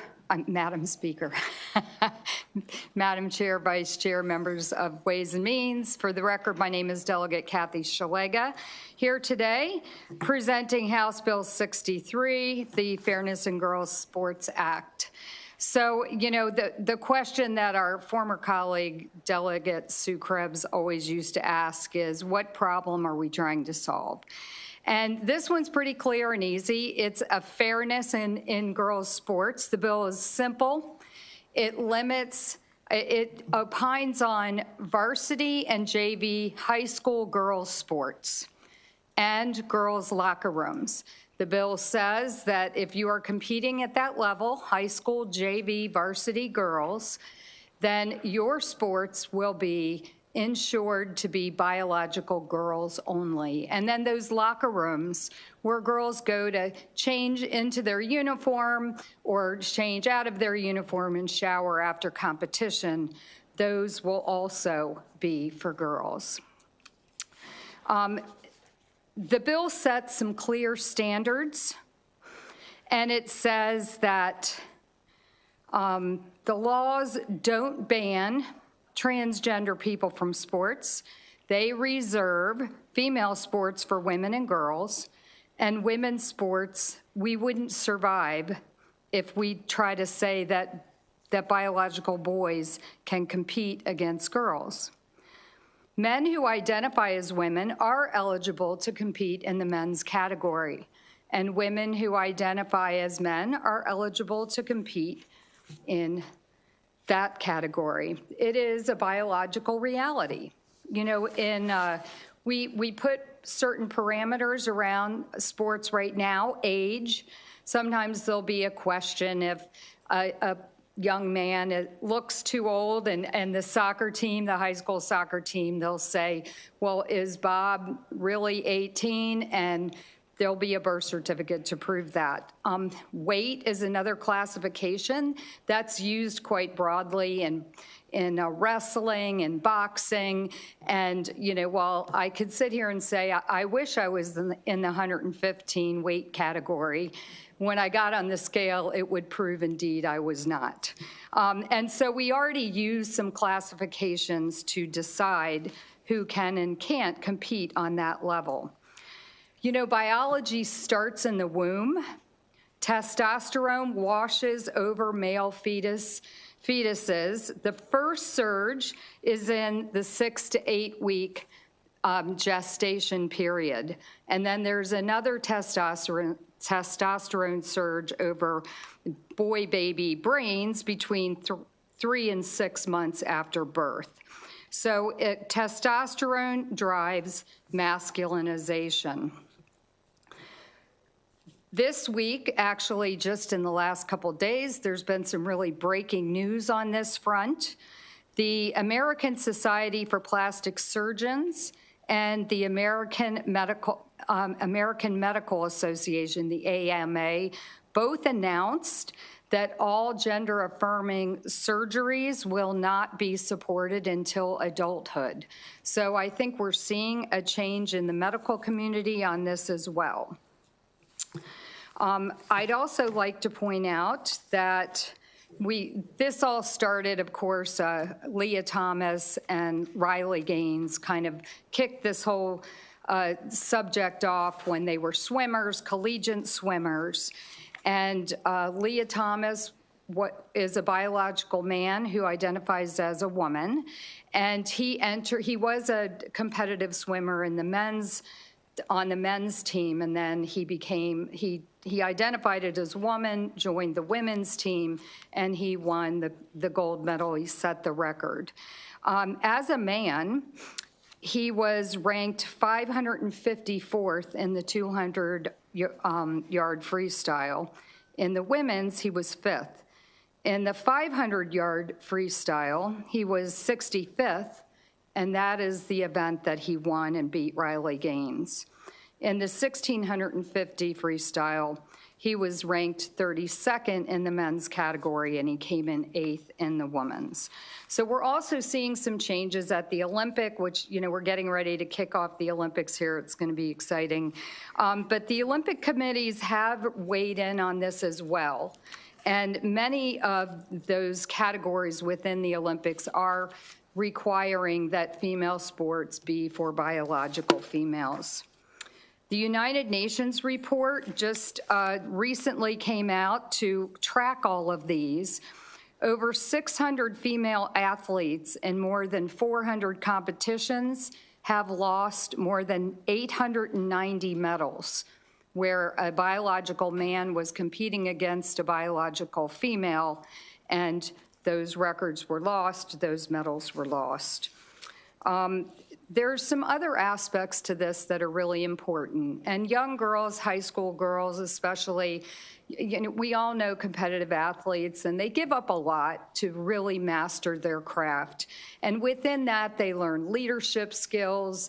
There's so many things you learn in competitive sports that women gain great skills beyond athletics. And I've heard them say that the fear of losing that opportunity if a man competes against them is something that would give them pause. There are obviously different sports have different playing rules. In volleyball, the net is lower for boys than it is for girls. Basketball, the ball is smaller for girls than it is for boys. In lacrosse, very different rules. My little granddaughter plays lacrosse, and different equipment, different rules. Track and field is a sport that particularly individual to an individual, you can see a big difference. And weightlifting, girls and women lift lighter standard weights than boys. So we know that there are many, many reasons why this would be a good idea. And I will just address some opposition that has come up. Some people say trans women have no competitive advantage. Well, I would ask you to look at Leah Thomas and Riley Gaines. Leah Thomas is 6'2", with size 12 men's feet. Riley Gaines is 5'5". Just arm length, leg length. There are clear competitive advantages, and I'll remind you, this is about competitive sports. I played co-ed volleyball, co-ed softball, co-ed soccer in my 30s and 40s. That's a different kind of sport. Our first rule was everybody goes to work tomorrow. So, you know, we played, we enjoyed competition, but we weren't competing for a medal. And so, you know, we know there's obviously a difference. Some people say this puts transgender youth at risk, but I will tell you what's really at risk is the safety of biological girls. In New England, I think it was Massachusetts, a high school hockey, a field hockey team, a biological boy was competing on the biological girl team. He hit the puck so hard, it knocked her teeth out and created permanent facial harm for this young girl because the equipment's different, just everything's different. And then there's a well-known high school volleyball player, and a biological boy playing on the other team spiked the ball on her head because, again, the net is lower, and she has faced lifelong head injuries from that. Some people say this is illegal, but we're not banning anyone from playing sports. It's not a ban. It's just setting clear guidelines. And again, biological boys who are transgender are welcome to play on the biological boys team. Finally, I'll just say that there's some people who are concerned about the enforcement of this. Well, we enforce all kinds of things in high school sports. As you know, I'll remind you, it's high school. Before an athlete can compete in high school sports, they have to have a physical. And on that physical, and you'll find that in my testimony, the pediatrician, a nurse practitioner, gives a full body physical to that athlete. So there would be, of course, dignity and no questions, but just like we look at age and other things when they're questioned from one athlete to another, it's done in the same way. Just pull the form out, look at the form, and we'll determine, is it a boy or is it a girl? So I apologize for going long on this, but as a sponsor-only bill, I felt like I needed to address, you know, all of the issues in this important bill. And with that, Madam Chair, I'll take questions. Thank you, Delegate. Delegate Hornberger. Thank you, Madam Chair, and thank you for bringing this bill over the last few years. Definitely something that needs to be addressed. I know the bill's evolved over the last few years, and you've got some amendments on it this year, really changed some of the posture. Could you speak, because I didn't hear you, there's some language in here about the locker room, who can go in the locker room, what happens before and after the games. Could you kind of touch on that? Sure, thanks for bringing that up. In the previous years I've had this bill and I haven't had locker rooms, but I thought this year it was important to put locker rooms in here because it's become of great concern. You know, I have 2 little granddaughters and, you know, I can't imagine them going, you know, playing a competitive soccer and they go in the locker room after school to change into their uniform and there's a boy in the locker room. So, you know, I just think it's important that we protect those spaces. And if they want to take a shower after, gosh, you know, being in the locker room is embarrassing enough with other girls. I can't imagine allowing a biological boy in there. Thank you. And then the second question, if I may, I know that there's been some evolution at the federal level with Title IX and how that's being enforced. With the new administration. Can you kind of touch on how, you know, states might differ from that, how it's being interpreted? Because it is a change of posture, you know, from what's happened previously now that all this data is basically coming out saying, hey, there are impacts to this. This is something that needs to be explored more often. And in many cases, there are infractions of Title IX. Can you kind of speak to that, what's happening at the federal level? Yes, thank you, Delegate Hornberger. It is, and there's some good information in the fiscal note on that. The federal government has weighed in on this and said Title IX is important to ensure that girls have every opportunity. And that they are not replaced. They're collegiate opportunities. In Connecticut, there are 2 transgender athletes, biological boys that were competing as girls, and they actually took these girls' records, medals, and college scholarships. So that was what caused, you know, the federal government to weigh in on that. And right now, the Supreme Court is hearing 2 important cases on this. 24 other states have passed this bill. A stronger version of this bill. Okay. So we're not creating the wheel. You know, we've got lots of other states doing the same thing. Okay, thank you. Thanks. Delegate Polakovich-Carr. Thank you, Madam Chair. Good afternoon. Good Delegate. afternoon. I was looking through your written testimony and I saw you wrote, quote, "It's about biology, it's about science." I'm actually a scientist by training. I have a master's degree in biology, so I love an opportunity to talk about science. And I apologize in advance, Madam Chair, I might have a couple of questions. But let me just start with asking, can you share with the committee some of the scientific research that you relied upon in developing this bill?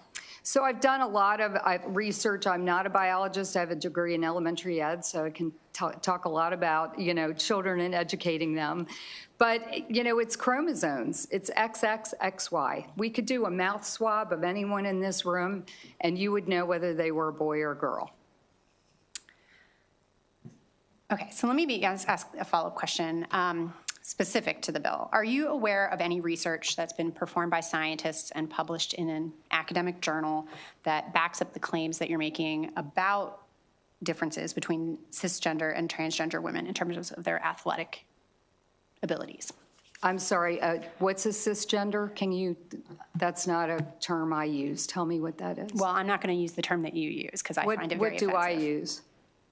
You had been saying biological boys. Okay, so you want me to opine between the biological differences between biological boys and biological girls? No, Well, I'm sorry. In terms of transgender female athletes and other female athletes, You're claiming Okay, that there well, is an sure, athletic difference boys- between them. now, So I'm what not- scientific evidence is there for that? Yes, there's plenty of scientific evidence. In previous bill hearings, I've been able to bring a medical doctor with me, and so I'm sorry I wasn't able to do that. But it is, hold on, I have something on my phone here. I can looked it up.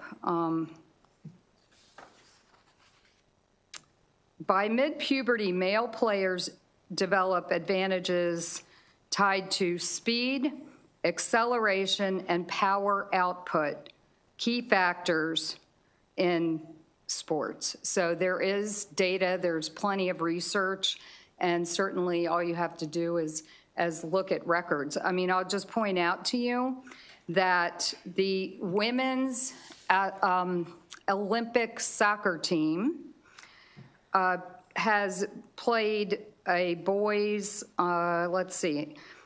women's Olympic soccer team played the Dallas under 15 boys team, and they were defeated 5-2. And, there have been Australia women's national soccer team has scrimmaged U15 and U16 boys. This is something they do because while the women's Olympic soccer team, those players are more skilled. The boys' teams at that age are faster, quicker, and so they find that competition good. But, there's obviously clear differences. So I'll just say as a scientist that, the gold standard of the evidence that we look at is science that is put forward, research that's put forward, that is reviewed by other experts in the field. Within science, we call this peer review. This is actually like the gold standard of papers that are published in scientific journals, the standard that they hold any research that they're going to publish to. On that front, there is a peer-reviewed journal, the British Journal of Sports Medicine, that recently published a paper entitled Body Composition and Physical Fitness in Transgender versus Cisgender Individuals, a systematic review with meta-analysis. And this was actually not just one single research study, but in fact an analysis of 52 papers, scientific papers that were previously published that collectively studied nearly 6,500 athletes. This study concluded that, quote, this systematic review and meta-analysis shows transgender women exhibited higher absolute lean mass compared with cisgender women. However, no significant differences in physical fitness metrics, i.e. upper body strength, lower body strength, and VO2 max were observed after 1 to 3 years of gender-affirming hormone therapy, end quote. And for the committee's context, VO2 max is the maximum rate of oxygen your body can consume and use during intense exercise. So again, they found no significant differences in physical fitness metrics between transgender and cisgender female athletes. Do you disagree with the findings of this research? And if so, what evidence do you have to support that position? The British Journal, can you tell me, because I'd be happy to. The British Journal of Sports Medicine. Sports Medicine. Well, I will just say I will absolutely find you some peer-reviewed articles, scientific articles, but I would ask you to just look at track and field records for boys and girls. The boys' records, the boys' high jumps, the boys' sprints, the boys' 50, all of those speak very clearly to what you're talking about, that the boys are faster, they're quicker, they jump higher, and, that's just the facts. And Madam Chair, you've been very indulgent. I'll just ask one more. There are some women who have a syndrome called polycystic ovarian syndrome, where basically, in your words, these are biological women who have ovaries who produce too much testosterone. And so they get very irregular periods or don't have normal ovulation and have other symptoms. And according to the World Health Organization, 10 to 13% of women have polycystic ovarian syndrome, which does cause them to have elevated testosterone levels. So should these cisgender women who have naturally higher testosterone levels be banned from playing sports because they might have greater athletic advantage? Well, I would say, are they a woman? And if they're a woman, which it clearly sounds like they have the chromosomes of a woman, no, why would they be? We're not testing for testosterone. Thank you. But I will get that information to you. Thank you. Delegate Hartman. Thank you, Madam Chair. Thank you for bringing the bill. What, I mean, we've heard the bill for a number of years. Is the bill really necessary? Like, how many cases, how many examples of this do you have in Maryland? So in Maryland, I've had a number of people contact me and say they see this going on, but they don't want to put their child at risk. And I'll use an example of the fencer from the University of Maryland fencing competition last year. That she was not a University of Maryland student, but she's a fencer and they happened to be holding the competition at the University of Maryland. And she was going to fence against a biological male, and she's early 20s. And she took a knee, and she said, you know, I'm not going to do it. And she's since had death threats. And, you know, she had to move. She's had to be very careful. So I have people who've contacted me and said it's going on, but they feel they don't want to put their kids at risk. But even if we don't have that, the girl who had her teeth knocked out from playing field hockey, you know, she has life-sustaining injuries to her face. And the other girl who has a very serious head injury from playing against a boy on the volleyball team. There are some real safety issues that we should make sure aren't going to happen to a girl here in Maryland. Thank you. Thanks. Thank you, Delegate. We'll go to Delegate Ebersol. Thank you, Madam Chair. A couple of questions on different things that I heard you say. One is you are citing competitions between boys who identify as boys and girls who identify as girls, where I know that you're interested in maintaining a binary division, but actually a boys team to me would be very different than a transgender girls team. And so do we have any examples of those sort of competitions where we have an entire transgender girls team competing against a girls team? I don't think, never heard of that. Well, I would encourage you to find something like that, some sort of competition there where we can look. My next question would be... So hold on, so I can get that back to you. Delegate Ebersol, you'd like me to find an example of a team of biological boys who identify as girls. Well, I don't call them biological girls. I call them transgender girls versus a team of transgender girls who compete against a team of biological girls. All right, I'll see if I can find that. Sure, that'd be great. Thank you. You give examples, and they're anecdotal, and we're going to talk about statistics for a second. But first, that general category, this injury you speak of, are there any other examples of similar injuries in field hockey where someone has had, where it was a ball that was hit by what you would call biological girl, I would say a cisgendered girl?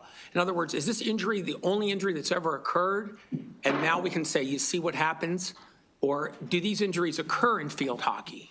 So this particular field hockey injury was attributed exactly to what I attributed it to. But are there no others? I'd be happy to look that up for you. Yeah, thanks. Hence why it would have been great if we could have had a full hearing, because I'm sure I would have had someone who could have answered that, but thank you. Well, thank you. I didn't ask about that part, but I appreciate your weighing in on the full hearing. Last one. When I was a teacher, I had a student who said they were not going to learn algebra because they were going to become an NBA basketball player. I told that student something very shocking about Howard County, where I taught. No student had ever come out, or man or woman, had ever come out of Howard County and played in the NBA or the WNBA. And I believe that's true to this day.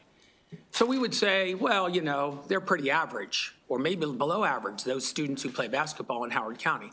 And yet if one student were to make the NBA, would we suddenly turn around and say, wow, all these students in Howard County must be good NBA players? Because I feel like this is the standard you're applying. When one transgender woman excels, this means the whole group is suddenly way above the rest. Is that the standard you're applying? I'm having a hard time following. Can you restate it, please? Yes, from the start.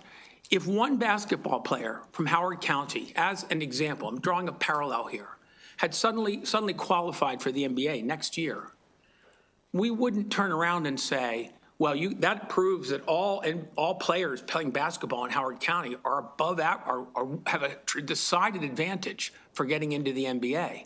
We would say that's an outlier. They've never made it before. I think you're applying that sort of standard when we cite a particular transgender woman who has suddenly excelled, as if that means that all transgender women, she represents that, all transgender women have a decided advantage because of the performance of that one or two players. So I think I'm following what you're saying. I will say that every transgender woman, as you'll say, that makes a team is taking a place from a biological woman. And so that, if it was your daughter that lost her place on the team, you might feel a little bit differently. Thank you for so that. there are clear, that doesn't answer my question. clear though. physical advantages. And so we're trying to make it a level playing field. That doesn't answer my question. My question is does one excelling performer that you cite as that are anecdotal in nature, does this then elevate the entire group of people that we're talking about to being exceptional? And I think the answer is no. Well, it's competitive. And so while you that's mentioned the about nature of it, displacing, let's nature go of it. one more question, if I may, Madam Chair. Thank you. How many scholarships have been earned by transgender women coming out of a Maryland high school to a post-secondary institution, thus, in your words, displacing what you would say I call a cisgendered woman from getting that? So I can talk to you about the ones in Connecticut, and I'm going to say Maryland. My question was Maryland. Sure, but we look across the country and we look at other states and we say this has happened. It's a reality. So before your daughter loses her scholarship, and if we wait until there's an aggrieved party, shame on us. Why would we make someone suffer under that when we know it happens, and it has happened? So your remedy would be to say, let's wait until someone is injured, or let's wait until someone loses their scholarship before we take action. And I would say we should take action before that happens. Thank you for suggesting that be my remedy. It wouldn't. But I think by your answer, we understand the answer in Maryland is 0 right now. I'll look and see. Thank you. Thank you. Thank you so much. Delegate Maricopa North. Thank you, Madam Chair, and thank you, Delegate, for making the time for us this afternoon. I'm not an educator or a biologist, I'm a lawyer, so I'm trying to wrap my head around the legal ramifications of all of this. I'm looking at Education Article 26-704, which applies to public and primary secondary schools or a non-public pre-kindergarten program that receives state funds and the like. And it specifically says that they cannot discriminate and has several protected classes. One of them is gender identity.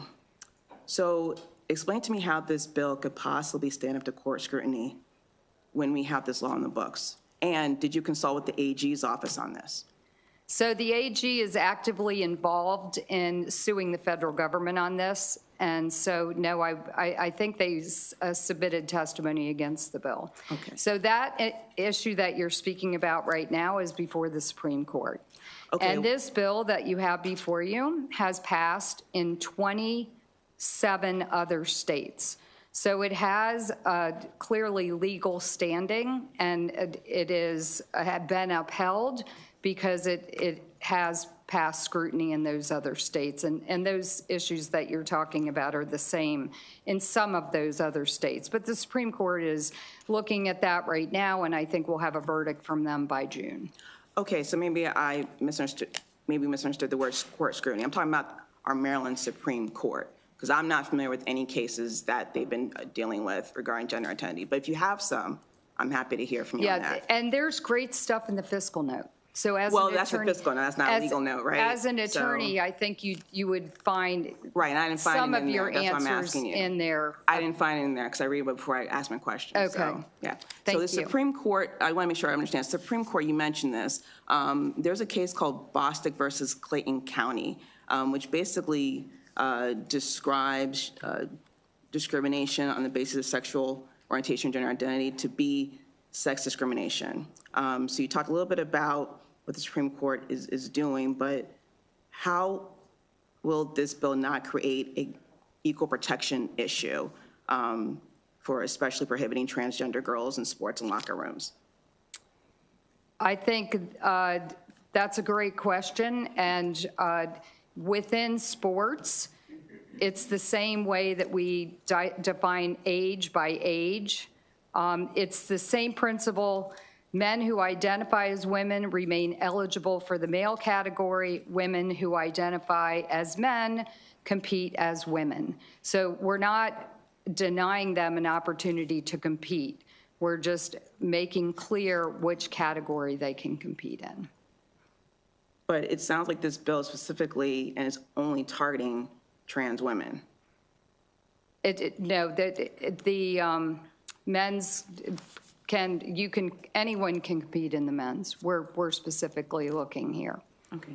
And Madam Chair, I just one follow-up question, not so much follow-up, but in terms of talk about legal ramifications, let's talk about the cost is going to be borne by the schools that have to deal with all these additional parts of your bill.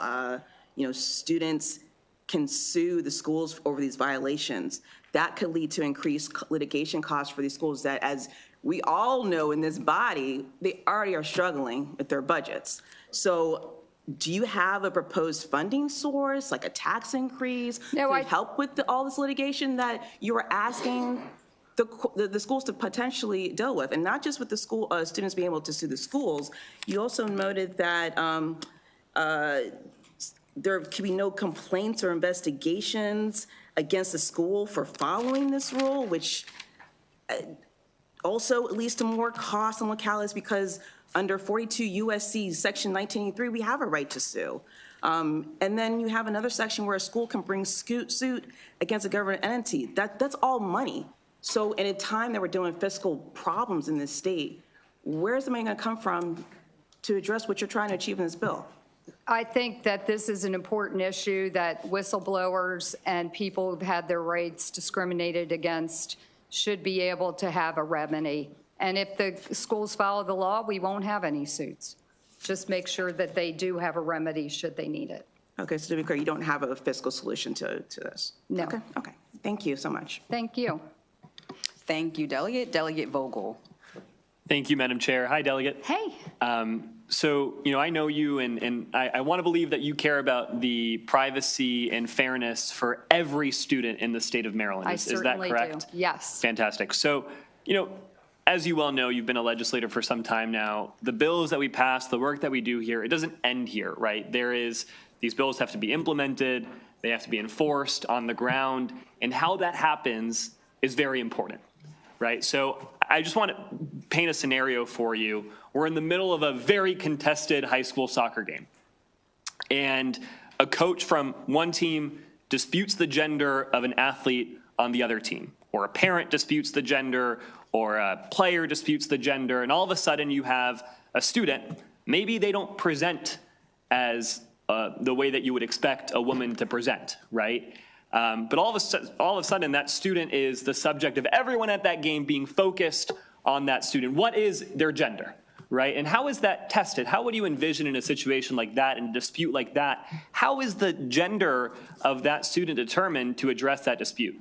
Well, that's a great question. I addressed it previously in my comments, and it's in my testimony. I won't spend time digging through my testimony. It would, of course, in high school athletics, we treat all people with dignity and respect. And so there, I can't imagine that there would be some, let's say there's a dispute about how old Bob is. Mm-hmm. The parents, we'll use the same analogy. Parent says, Bob looks like he's 21. Mm-hmm. How's he playing on the boys' high school soccer team? I've seen that happen in real life, by the way. Yes, yeah. Or the coach says it. So the coaches have copies of those records. Okay. And so, again, before an athlete can play on a team, they have a physical. So it would be handled with the utmost respect and dignity. The form would be looked at, and, it would be, well, I'm sorry, but, Bob is 24, he can't play. So I get what the point that you're trying to make here, but I represent part of Montgomery County, you represent Baltimore County. I've reviewed the athletic forms for both Baltimore County and Montgomery County. There's no question on gender, let alone sex assigned at birth. So and your bill doesn't mention anything regarding updating those forms, which I should note, it's up to the LEAs, the local school districts, to make the updates. Is that correct? So the form asked, when did you have your last period? And the form asked some questions of females along those lines. Mm-hmm. So clearly, you don't need to update the form. There are questions that are asked of girls that would not be applicable to boys. Got it. So first of all, I dispute whether that's on every form, but let me just say, more importantly, right, we're in this game, you're disputing the gender of an athlete, and all of a sudden we're going to start asking when the athlete's last period was, and we're going to have a conversation about that on the field with the coaches, the players, the parents. That, to me, seems deeply unacceptable and violating of the privacy of the student, correct? I agree, and no, that's not how it would happen. So how would it happen? The form is not a public form. It's a private form that is held by, if there was a dispute, Delegate Vogel, I'm sure that it could be handled to protect the student in question, because the people who are involved in high school athletics care about the kids, or they wouldn't. Right, as do I. And so your suggestion seems to be something around keeping the menstrual history of students on record and maybe having that displayed in some way, or having that available for other players, for coaches, for referees to see. I just want to, that's one suggestion, and we've actually seen that in other states. I want to focus on some of the other suggestions that have been proposed in other states. And we had a story in Utah where after a girl won a race, officials combed through her medical records back to kindergarten secretly, without the parents or the student knowing. There's a proposal in Ohio, the state of Ohio, to, in situations of dispute, have athletes undergo internal and external genital exams. So menstrual history, that's one option. The other option around genital exams, are we having athletes take off their clothing? Who is participating in these genital exams? Is it the referee? If so, what sort of credential does the referee have to participate in the genital exam of a high school athlete? Are both coaches involved to make sure that there's fairness in that genital examination? So again, I'll clarify, there will be none of that. And that would be completely demeaning to any child. So, Delegate, how are you enforcing this bill? Well, I was trying to answer. Yeah. Would you like me to answer? Please. Okay, wonderful. So that would be a horrible, horrible thing to happen. And it would not happen. And as I said, I will provide you with a form that athletes fill out. Those forms are private. They are not combed through by anyone.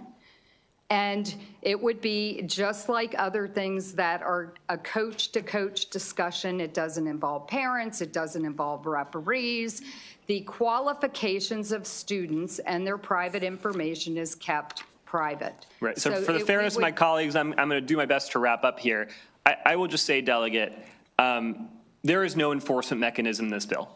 The way that we are suggesting this policy be implemented is not how it will be implemented in real life. And back to my colleague, Delegate Ebersol's point, there is no history in the state of Maryland of a cisgender, of a transgender student receiving a sports scholarship for higher education to go play at the NCAA level. There is no history of that. We're talking about the smallest percentage of students in our state who deserve to be treated with fairness and privacy themselves. But what we're doing with this bill is creating a system in the state of Maryland where the privacy and fairness of every single student, of every athlete in our state, will be violated. And that's why I'm deeply concerned about this bill. Thank you, Madam Chair. Thank you, Delegate. Moving on to the next question, Delegate Miller. Thank you, Madam Chair. So, talking about a couple things, thank you, Delegate. Thank you for bringing the bill. And I know that your intent is to keep students safe. to keep girls safe. And I appreciate that as a mom and as a mom of a high school athlete and a collegiate athlete, girls. And I spent a lot of time on the sidelines, and I spent a lot of time at club level volleyball, especially. And club level volleyball is very intense, and the girls are amazing. But a lot of times they would be practicing right next to some of the boys' teams, especially at tournaments. And the level of play of even same age is devastatingly impactful with how hard that ball is hit. She also had the fortune of playing when she was a freshman. She was fortunate enough to play with a future NCAA star at Maryland and Penn State, because she was a COVID girl, and who is now a professional volleyball player. Wow. So she has played, that's not my daughter, but she played against her, and it was very, very difficult to return those serves. So I cannot imagine some of the situations where some of these girls can become injured in certain circumstances. And so I'm looking at some of the NCAA guidelines, and it's important because of that situation. We do have NCAA athlete level students playing in our schools. With COVID and with redshirting some of those freshmen, we have older and older students playing in our schools, playing sports. And so I've been trying to look up and find, so do you know, as far as the NCAA, if they've walked back on some of this? And then, I mean, I have follow-up questions, but I'll.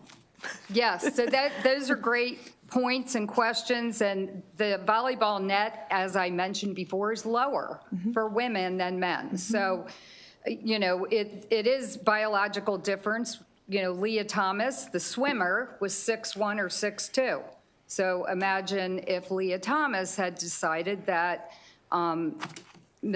that Leah Thomas wanted to play volleyball, right, with the lower net against women, with that arm strength, you know, the length of his arm, all of that. So yes, the NCAA has come out, and it's more of a sport by sport basis, and I will look that up and see if they've made a general. This has really been evolving, but in the Leah Thomas issue, the NCAA actually took that first place medal from Leah Thomas, and they, I'm looking for the, in 2025, Penn agreed in a federal settlement to bar transgender women from women's intercollegiate activities, restore women's records retroactively where appropriate, and apologize to affected athletes.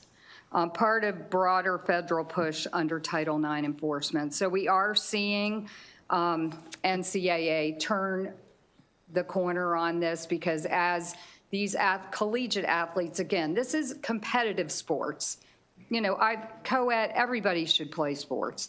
These are the elite athletes, and so in that case, the gender does make a bigger and bigger difference. And I would add that, especially because I was on the board when a lot of these changes were taking place, and I was very discouraged that the MPSSA did not follow some of the NCAA guidelines even then, and then things changed, and then they're changed. So I would really encourage them to start those conversations on safety for everyone and following some of the sport guidelines, and sometimes they're sport by sport guidelines, whether it's the IOC or whichever.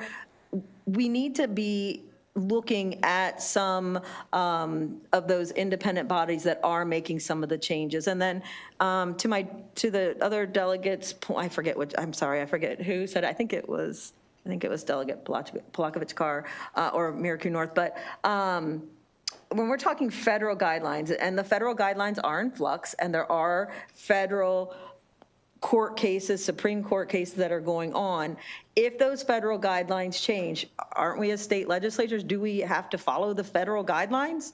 Well, I think that's part of the Attorney General's suit, but it's certainly, Delegate Miller, you bring up a good point about lawsuits. And we had some conversations about lawsuits and opening the school up to that. And I can tell you, if I had a daughter who was injured physically injured by a biological male playing on the women's team, I would seriously consider suing the school system. So without proper guidelines on this, I think there is a potential for lawsuits. Yeah, and I agree. And then I know there was an article that just came out yesterday, I think, about Brooke Slusser's family, who she was one of the volleyball players that was intentionally spiked in the face during a match. And she has been looking at some of they looked at some of the issues that were going on. One, I was very, I didn't know this part about it, but she talked about having to share a bed with someone who was a biological male, transgender female. She had to share a bed. And so when we have sports teams, do they travel, especially in high school, do they travel for tournaments and things like that? I know we have it in band and other things as a band mom, but we didn't travel much in the others as far as hotel rooms, but I didn't know if that was something that would be an issue. Hadn't thought of that, but my sons played competitive varsity JV sports, and they never stayed overnight. Yeah. I know they do some winter tournaments. I just wasn't sure about that because that would definitely be impactful. And then as far as locker rooms, definitely there's not enough privacy in general, and young women do deserve to have a right to privacy in general, no matter what. It is a time where you are uncomfortable in your bodies. I swam, and I would put my clothes on over my bathing suit when I went out. I did not change in the locker rooms, and that was my personal preference. But it is, I think school systems, have you noticed a change in school systems or heard where they're actually providing more privacy for all students in locker rooms? I think they should, for all students. You're right, it's a very awkward time, and, you know, we should make everyone feel as comfortable as possible. Right. Thank you. And thank you for all you're doing for girls. Thank you. Thank you so much, Delegate. We'll go to Delegate Buckle now. Thank you, Madam Chair. Delegate Jilligan, I wanted to give you a little more opportunity to delve into the situation Delegate Vogel was talking about, because I know that you don't want in any way for kids on a field or a court for someone to come down out of the stands and we got to take you in the locker room and check out your body parts. And that just seems fantastical and nonsensical. My understanding is under your bill and your proposal, very reasonable, very common sense, the person's gender identity and eligibility to play the sport, that would be determined at the start of the season by the school, right? It wouldn't be determined from game to game by the referees. Exactly. So when the rule says that girls' sports are for girls, that coaches have a, you know. Right. Coaches, athletic directors. Yeah. There are situations now where sometimes coaches play players who are not eligible to play. They don't live within the school district. They don't live in the county. Somebody finds out about it later. They have to forfeit. This happens a lot of times, actually, in high school football in Maryland. People get recruited, even for public schools, and they go across county lines. Someone finds out about it. Guess what happens? You have to forfeit all those games, and you can't qualify for playoffs or things like that. So I just wanted to make that clear. And I don't want to allow people to sort of turn this into something that's salacious. You're not talking about a referee or a parent comes down on the field and says you need to go into the bathroom and demonstrate your menstrual cycle to us. You're talking about when you sign up to be on the volleyball team, the soccer team, the basketball team, the school and the athletic department and the coaches verify what your gender identity is and are you eligible to play. And then that's it for the rest of the season. Right. They look at the health form. Right. The health form is clear. It never, ever would anyone want a high school athlete to face. It is fantastical to think we don't want that people would happen. to be singled out or to be demeaned at all. We just want the fairness right up front. Yeah, and the coach has, coached youth athletes, never varsity or JV, but, coached youth athletics. And the coaches do it out of their heart. They love the kids. They're not getting paid for it. And, so that they know their kids have had their physical. Here's your form that the pediatrician signed.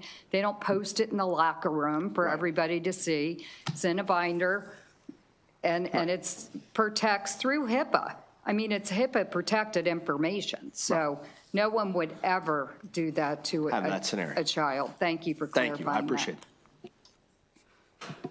Delegate Long. Thank you, Madam Chair. Have you had any situations where parents have called and said that their kids would not participate in sports if there was a transgender in changing room? I've had parents express concern that it hasn't happened, but we've seen it happen in other states.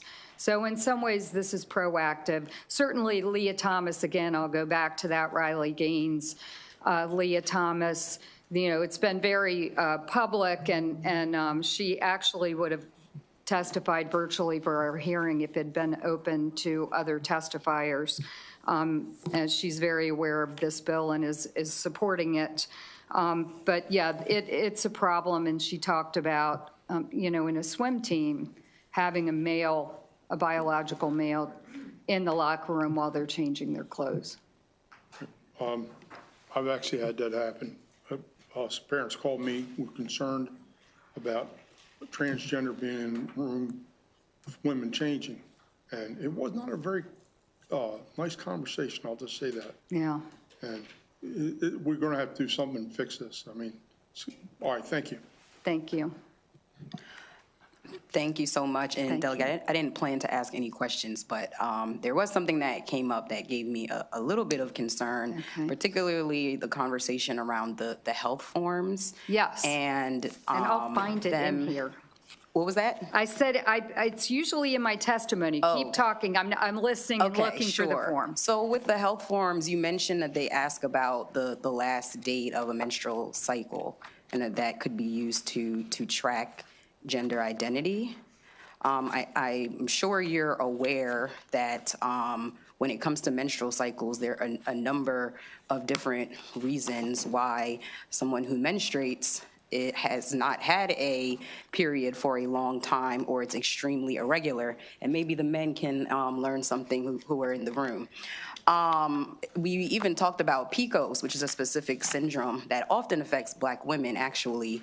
And since this is a bill that deals with high school students, I believe, it's specific to high school students, we know that there could be a freshman, for example, even a sophomore who hasn't even begun to menstruate yet. Sure. So in terms of these health forms, I'm still trying to understand how one would even be able to check in a way that would make sense and scientific sense around the gender identity that you're seeking to obtain information on. Chair Wilkins, I will get you that health form, and it is not just when was your last menstrual cycle. So, when a pediatrician does a physical on a child, they examine their entire body, and then they know if it's a boy or a girl.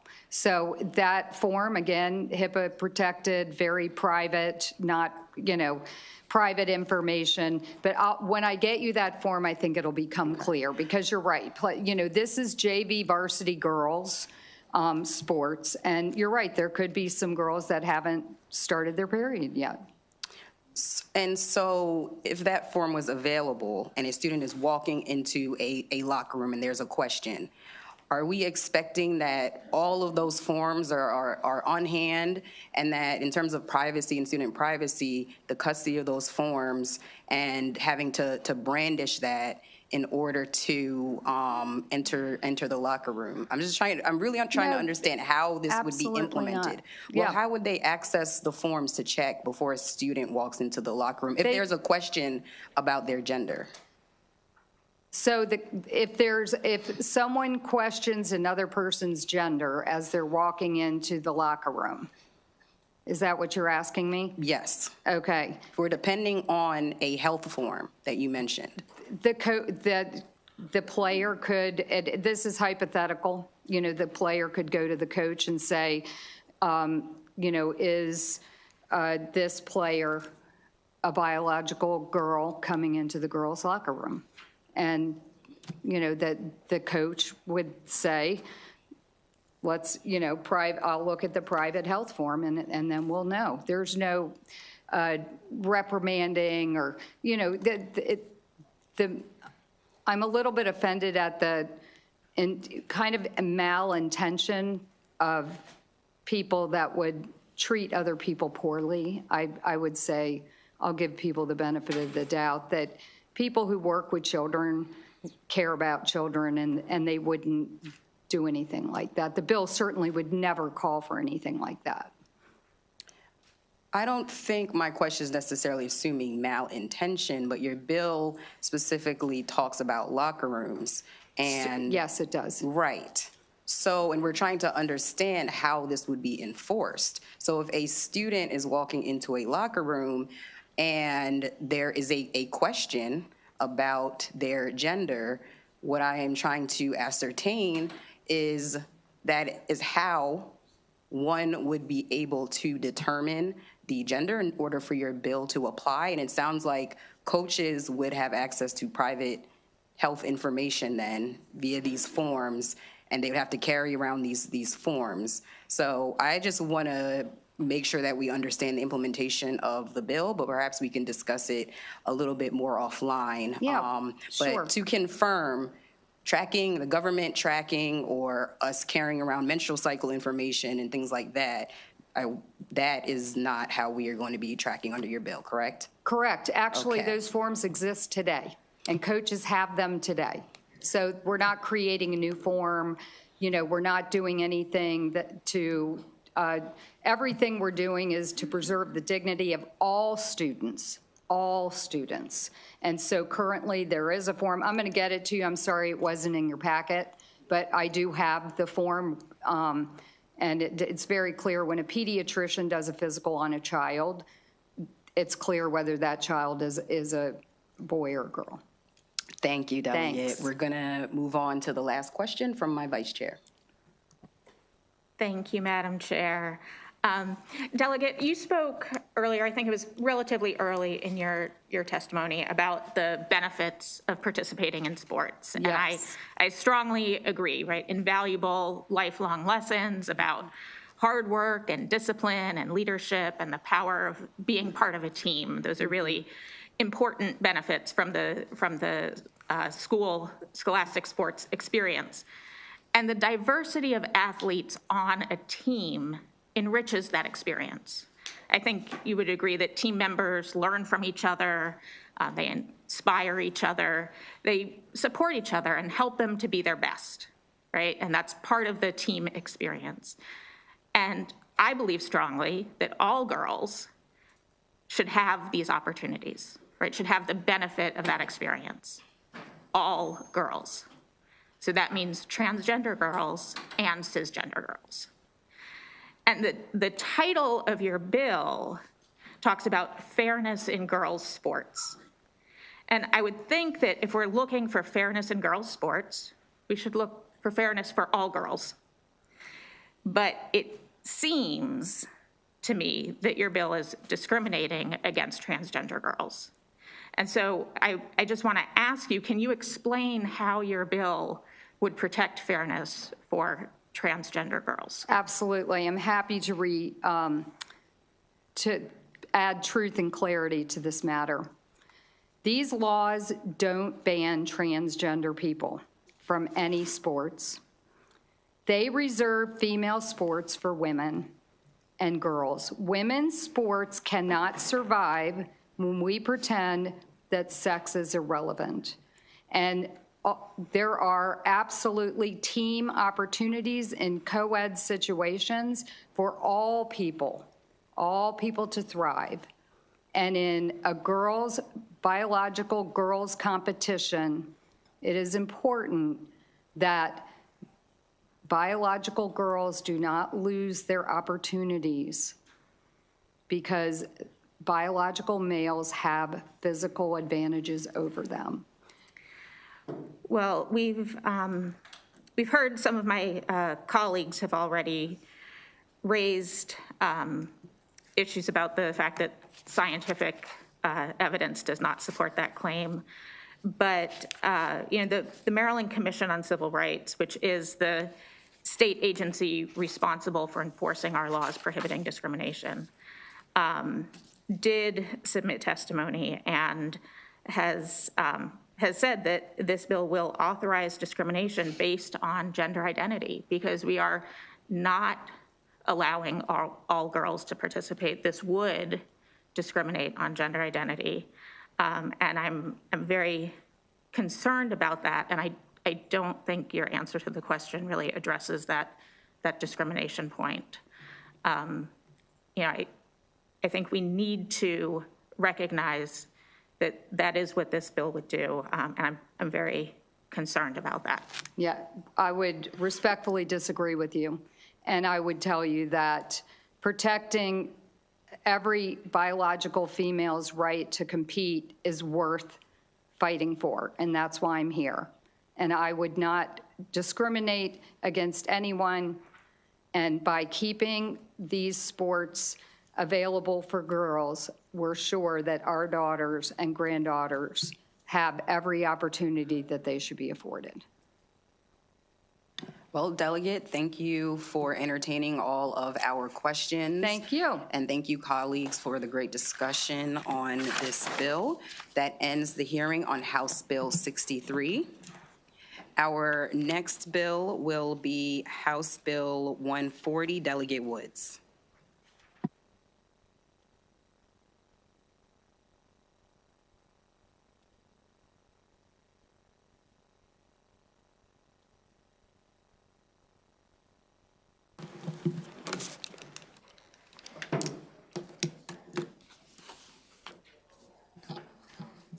Ready? Good afternoon, Chair Wilkins, Vice Chair Feldmark, and esteemed members of the Ways and Means Committee. I am Delegate Jamila Woods, and I'm here today to request a favorable report on House Bill 140, legislation that creates clear, transparent, and consistent procedures for filling vacancies on county boards of election and the Baltimore City Board of School Commissioners.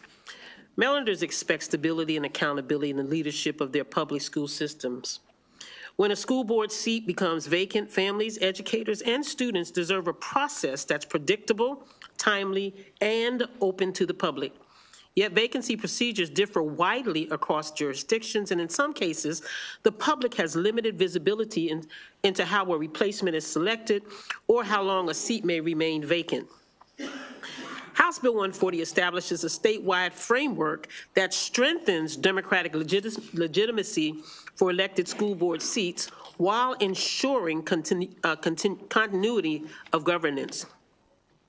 When an elected vacancy occurs early enough in the election cycle, the bill requires the seat to be filled by voters at the next general election. When timing makes an election impractical or when no qualified candidate files, the bill requires the board to fill the vacancy through a transparent public process. That process includes advertising the vacancy, reviewing resumes, conducting live streamed interviews of all candidates, and holding a public vote to select a replacement. For appointed seats, the bill sets a clear expectation that vacancies be filled promptly. It requires a replacement to be appointed within 60 days, which helps avoid prolonged vacancies that can disrupt decision-making on budgets, staffing, school construction, and student services. House Bill 140 does not dictate who must be selected. It sets standards for transparency and timeliness so the public can have confidence in how board leadership is maintained.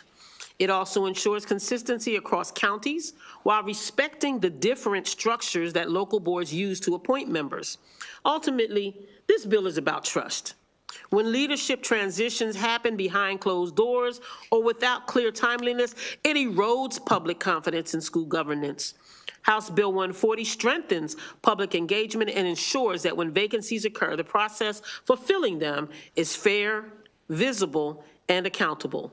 For these reasons, I respectfully urge the committee to issue a favorable report on House Bill 140. Thank you so much for your time and for your consideration. Thank you so much, Delegate. I do see a question from Delegate Young. Thank you, Madam Chair. Delegate, thank you for the bill. A quick question. Basically, I'm reading it and it says if the vacancy is 54 days before the filing deadline, so like 2 months. So like, let's just use our current filing deadline. It's like in a couple weeks. So if we were basically like at Christmas or right after Christmas and the vacancy comes up, but let's say somebody did file for that vacancy. Somebody did file before the filing deadline.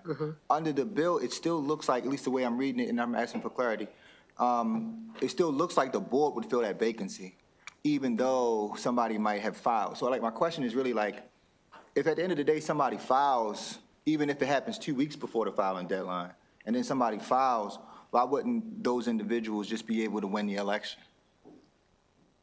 Or is it the intent of the bill that the county board would still make that selection in that circumstance? If I'm understanding you correctly, you're saying if someone files before the deadline? Your bill has it set to where if the vacancy happens, basically, let's call it 2 months, before the filing deadline, then that person would go to the election, anybody who files. Correct. But if it's within 2 months, then irrespective of if somebody files, then the board would still make that determination on who would serve. So I'm kind of just trying to figure out, is that your intent? Like, why wouldn't we still just allow for somebody or some people who filed, even if it's a smaller window, why wouldn't we allow them to go to the ballot? You're saying why would we not allow them to, we would allow them to go to the ballot. Okay, let's talk about it offline. Sure, I think the way I'm reading it, and maybe I'm misunderstanding, is that the board would still make that selection. But we can certainly talk offline and figure it out. Okay, thank you. Yes, ma'am. Thank you, Madam Chair. Thank you. Delegate Roberson. Thank you, Madam Chair. I just noticed that in the bill, it says 60, the appointment must take place, or excuse me, appointment must take place within 60 days. How did you come to that number? To be honest, I do not recall. The reason I'm asking is because for like a state delegate or senator, it's less than that. So that's a long time for a vacancy. So I'm just, are you willing to entertain a lessened number of days vacant? For a board appointment? Yes. Am I understanding you correctly? Yes. Because what I'm saying is if we're trying to be comparable, and we, to your point, and now you have voters who are going without representation for 2 months, because it's within 60, you're saying it must take place within 60 days. And as we as the committee debate this, discuss this, I just want to see if you're willing, as we discuss this, to look at, right now there is, for the state, for instance, a nomination must be made within 30 days.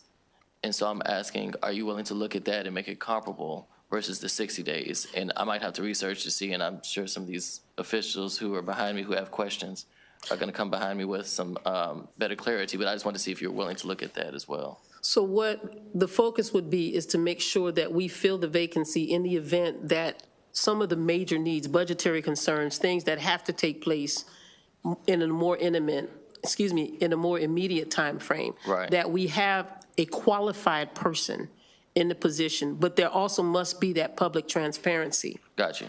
So that's the primary focus, to get someone in as soon as possible, but certainly to get someone in when there's a condition where it will impact the work of the board. I understand. Does that answer your question? Yeah, that works. Thank you. You're welcome. Okay, we will go next to Delegate Ebersol. Thank you so much, Madam Chair.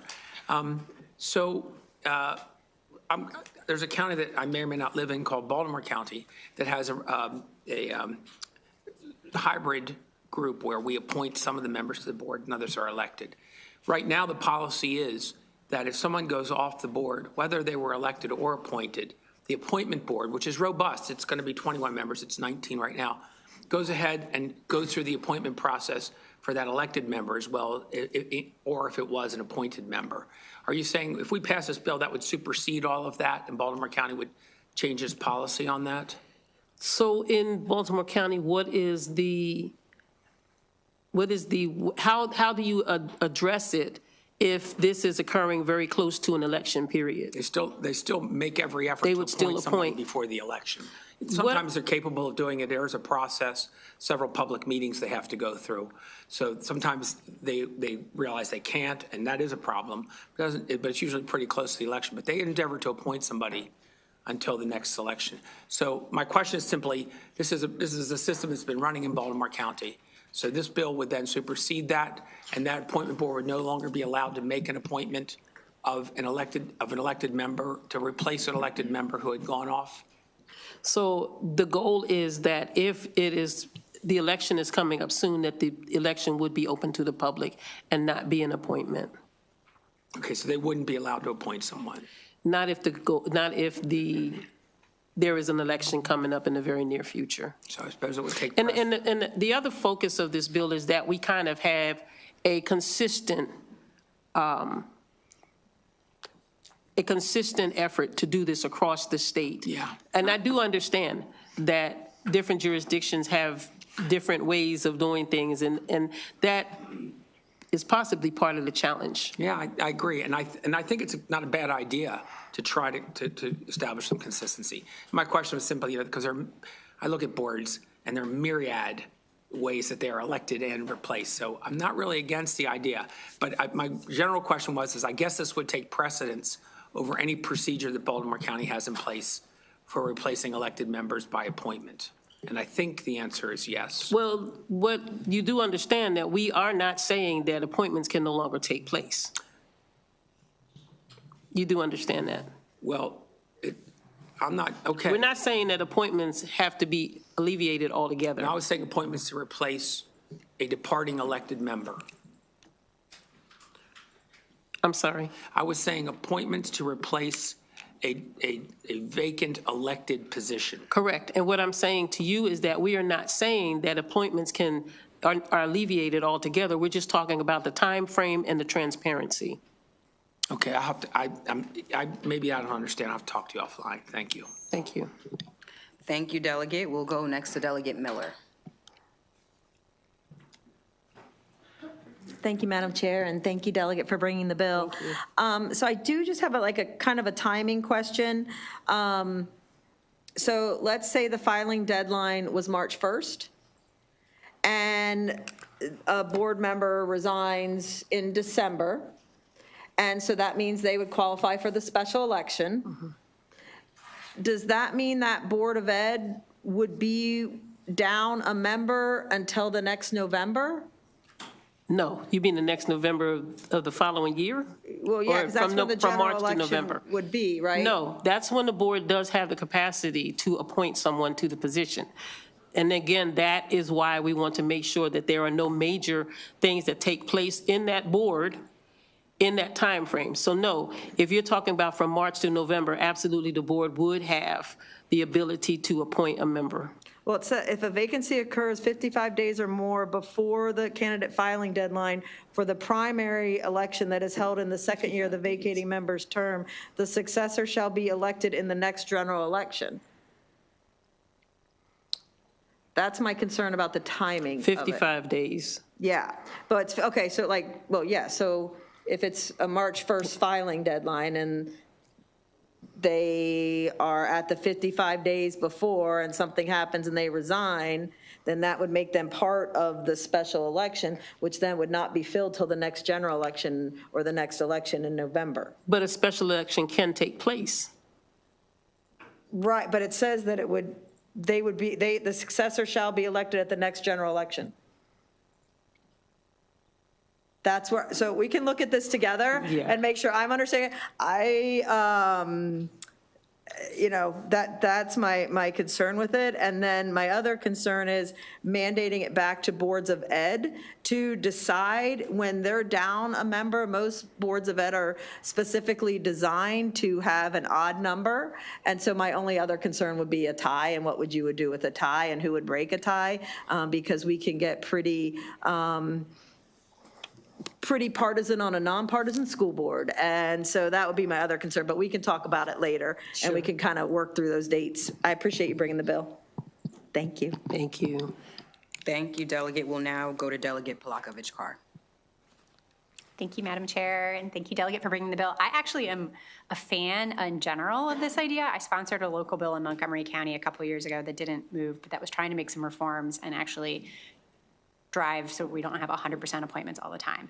So one of the issues I found out when I did the Montgomery County bill is because we have a little bit more of a complicated system in Montgomery County. And I understand that I think we're one of 6 counties where we have a combination of both district-based seats and at-large seats. And so in my local bill, we had to have some additional provisions to basically deal with if you had a vacant seat, say, for at-large, but then you also had a normal at-large seat that was already on the ballot to try to decide who actually wins in those cases. So I'm just pointing out that I think your bill as it stands right now doesn't provide all of the detail maybe for these kind of fringe situations. Again, I'm not sure if Montgomery County, I think we're one of a small handful on that front. I realize that's not a question, but just wanted to helpfully flag that, and maybe we can work together on that. Would that be okay? Absolutely, and certainly any of the other jurisdictions, if some of those questions, I'm happy to have a conversation about, if anybody wants to have those conversations. Delegate Patterson.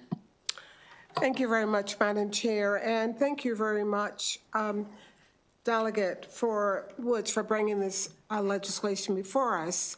I just want to say to you that having witnessed in my own county a vacancy that existed for several months, we were at a disadvantage because there was no legislation, and the local board decided they like it that way.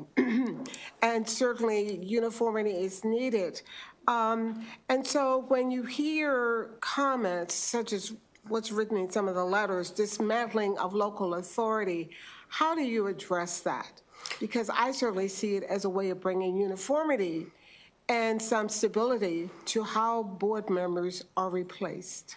So our desire is not to quote unquote dismantle local authority. Our desire is more focused on bringing uniformity, assuring that an appointment, whether an appointment or an election occurs, that it is transparent, that it's open, that it's fair and equitable, and that the community is fully aware and engaged in what is taking place. And so I don't think it's about technically just dismantling local authority, but it is about making sure that the appointment is made of a qualified person through a transparent process, and it's not about delaying that process. Absolutely. Thank you again for the legislation. My pleasure. All right, seeing no other questions, that ends the bill hearing on House Bill 140. Delegate Woods, don't go too far. I'm going to go a little bit out of order to take up House Bill 123 because that's a jointly assigned bill, and we know you're here on that bill as well, Delegate Woods, Delegate Boucher, and also Vice Chair Davis from the Judiciary Committee. So this is a jointly assigned House Bill 123. Delegate Griffith is the sponsor of this bill entitled School Systems Reportable Offenses Alterations. The favorable witness that I have on the list is Allison Healy, and you can proceed when you're ready. All right, thank you, and thank you for going a little bit out of order. State Attorney Healy has to get back up to Harford County, so I appreciate the accommodation. Thank you, Madam Chair, I appreciate it. All right, Chair Wilkins, Vice Chair Feldmark, members of the committee. For the record, my name is Delegate Mike Griffith, and I'm urging a favorable report on HB 123 School Systems Reportable Offense Alterations. The problem we're trying to fix and address right now. Right now, there's a high school student in a high school who was convicted of coercing his sibling toddlers to perform sex acts on each other. Convicted. And because production and distribution of non-consensual child pornography is not reportable, that student is right now in a high school with a toddler program.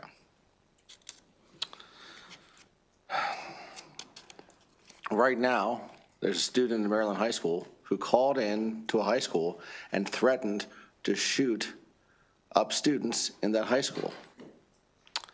That student's right back in Maryland High School because threats and mass violence are not reportable.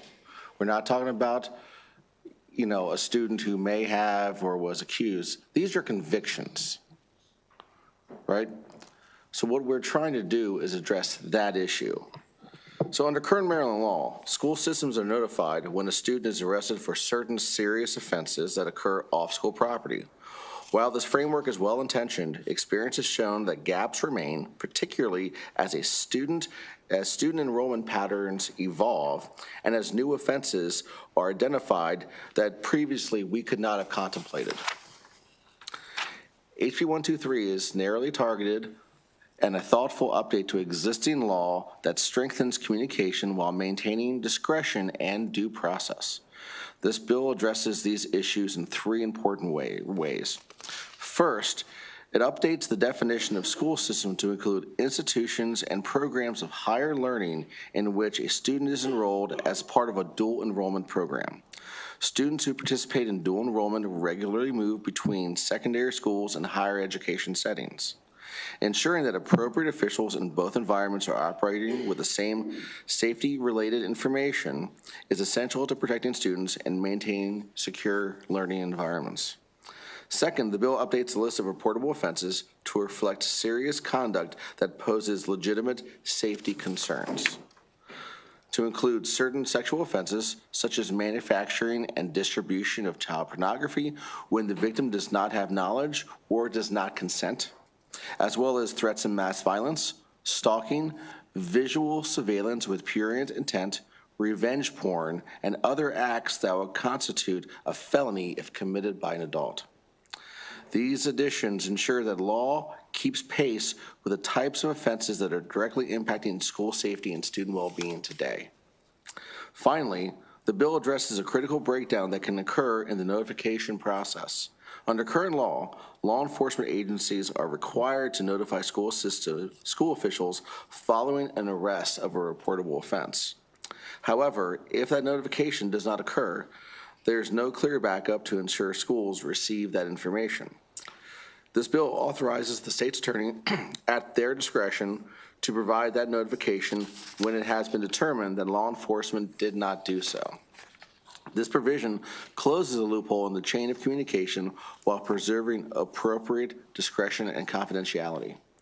Taken together, these changes strengthen coordination among law enforcement, prosecutors, and school systems in a manner that is appropriate, discreet, and focused on student safety. This bill does not mandate disciplinary action, alter due process protections, or require changes to students' educational placement. Rather, it ensures school officials have access to information necessary to make informed decisions regarding supervision, programming, and student support. This also addresses issues when we talk about victims' rights. There are situations in Maryland schools where schools are inadvertently and unintentionally placing students who've been convicted of committing sexual acts on sexual crimes on other students and placed right back in those same classrooms with the victims because the school simply does not know. So that's a bad situation for the victim. It's also a bad situation for the student that committed the crime because we're putting them back in a situation to re-traumatize the victim and potentially re-offend. So this also protects the students who are committing some of these crimes at the same time. So with that, I would urge a favorable report. Thank you. Good afternoon. I'm Allison Healy. I'm the state's attorney for Harford County, and I'm a board member for the Maryland State's Attorneys Association. I'm here today to offer my support for House Bill 123. I'm going to go off script from my written testimony for a minute and just talk a little bit common sense. So we, first and foremost, the portion of the bill that is looking to allow our office to notify when law enforcement doesn't. It's really a matter of making sure that the things the law allows us to report so that other students can be safe can be accomplished, instead of us then having to go back through the channels and saying, you guys need to report this, and then we have to follow up and check, and we have no way to confirm whether they've done it or haven't done it. So if we find out that it hasn't happened, we can simply make the notification. So really it's a change in the language that law enforcement or our office can make the notification that's already permitted under the law. So I think, that's a common sense solution. And then when you look at the crimes that are already on the list, secondary assault is on the list. Doesn't it make sense that a 4th-degree sex offense, when someone commits a sexual act of violence against someone, that should also be a reportable offense? So something as minimal as a shove can be reported, but if somebody inappropriately touches a girl's vagina and that's not reportable. I mean, these are common sense things. In addition, the laws about manufacturing of child pornography. Mr. Delegate Griffith told you about the student we have that kind of brought this issue to light for us. But a lot of these are technological crimes that when this bill went into place weren't even crimes then. You know, the threats of mass violence wasn't a crime then. So they weren't chosen to not be put on the list. They weren't put on the list because they weren't crimes then, and they weren't things that we were dealing with on the regular. So really these are all common sense solutions and things that just make sense. And going to the threats of mass violence, obviously if a student threatens to shoot up a school, we should be allowed to tell the school. I mean, again, it's all common sense. So it's notification. We're not asking the school to do anything. We just want to notify them to keep other students safe. So I urge a favorable report for House Bill 123. Thank you so much for the bill and your testimony. Delegate Boucher, if you have any questions, we want to welcome you to the front if you do have any questions you want to ask. And I'm checking to see if anyone from Judiciary has any questions as well. Okay, well, seeing no questions, thank you again for your time. Thank you so much. Thank you. We do have a few people testifying in opposition who are in person. Logan Ewing, Abby Flanagan, and Kelly Quinn can come up.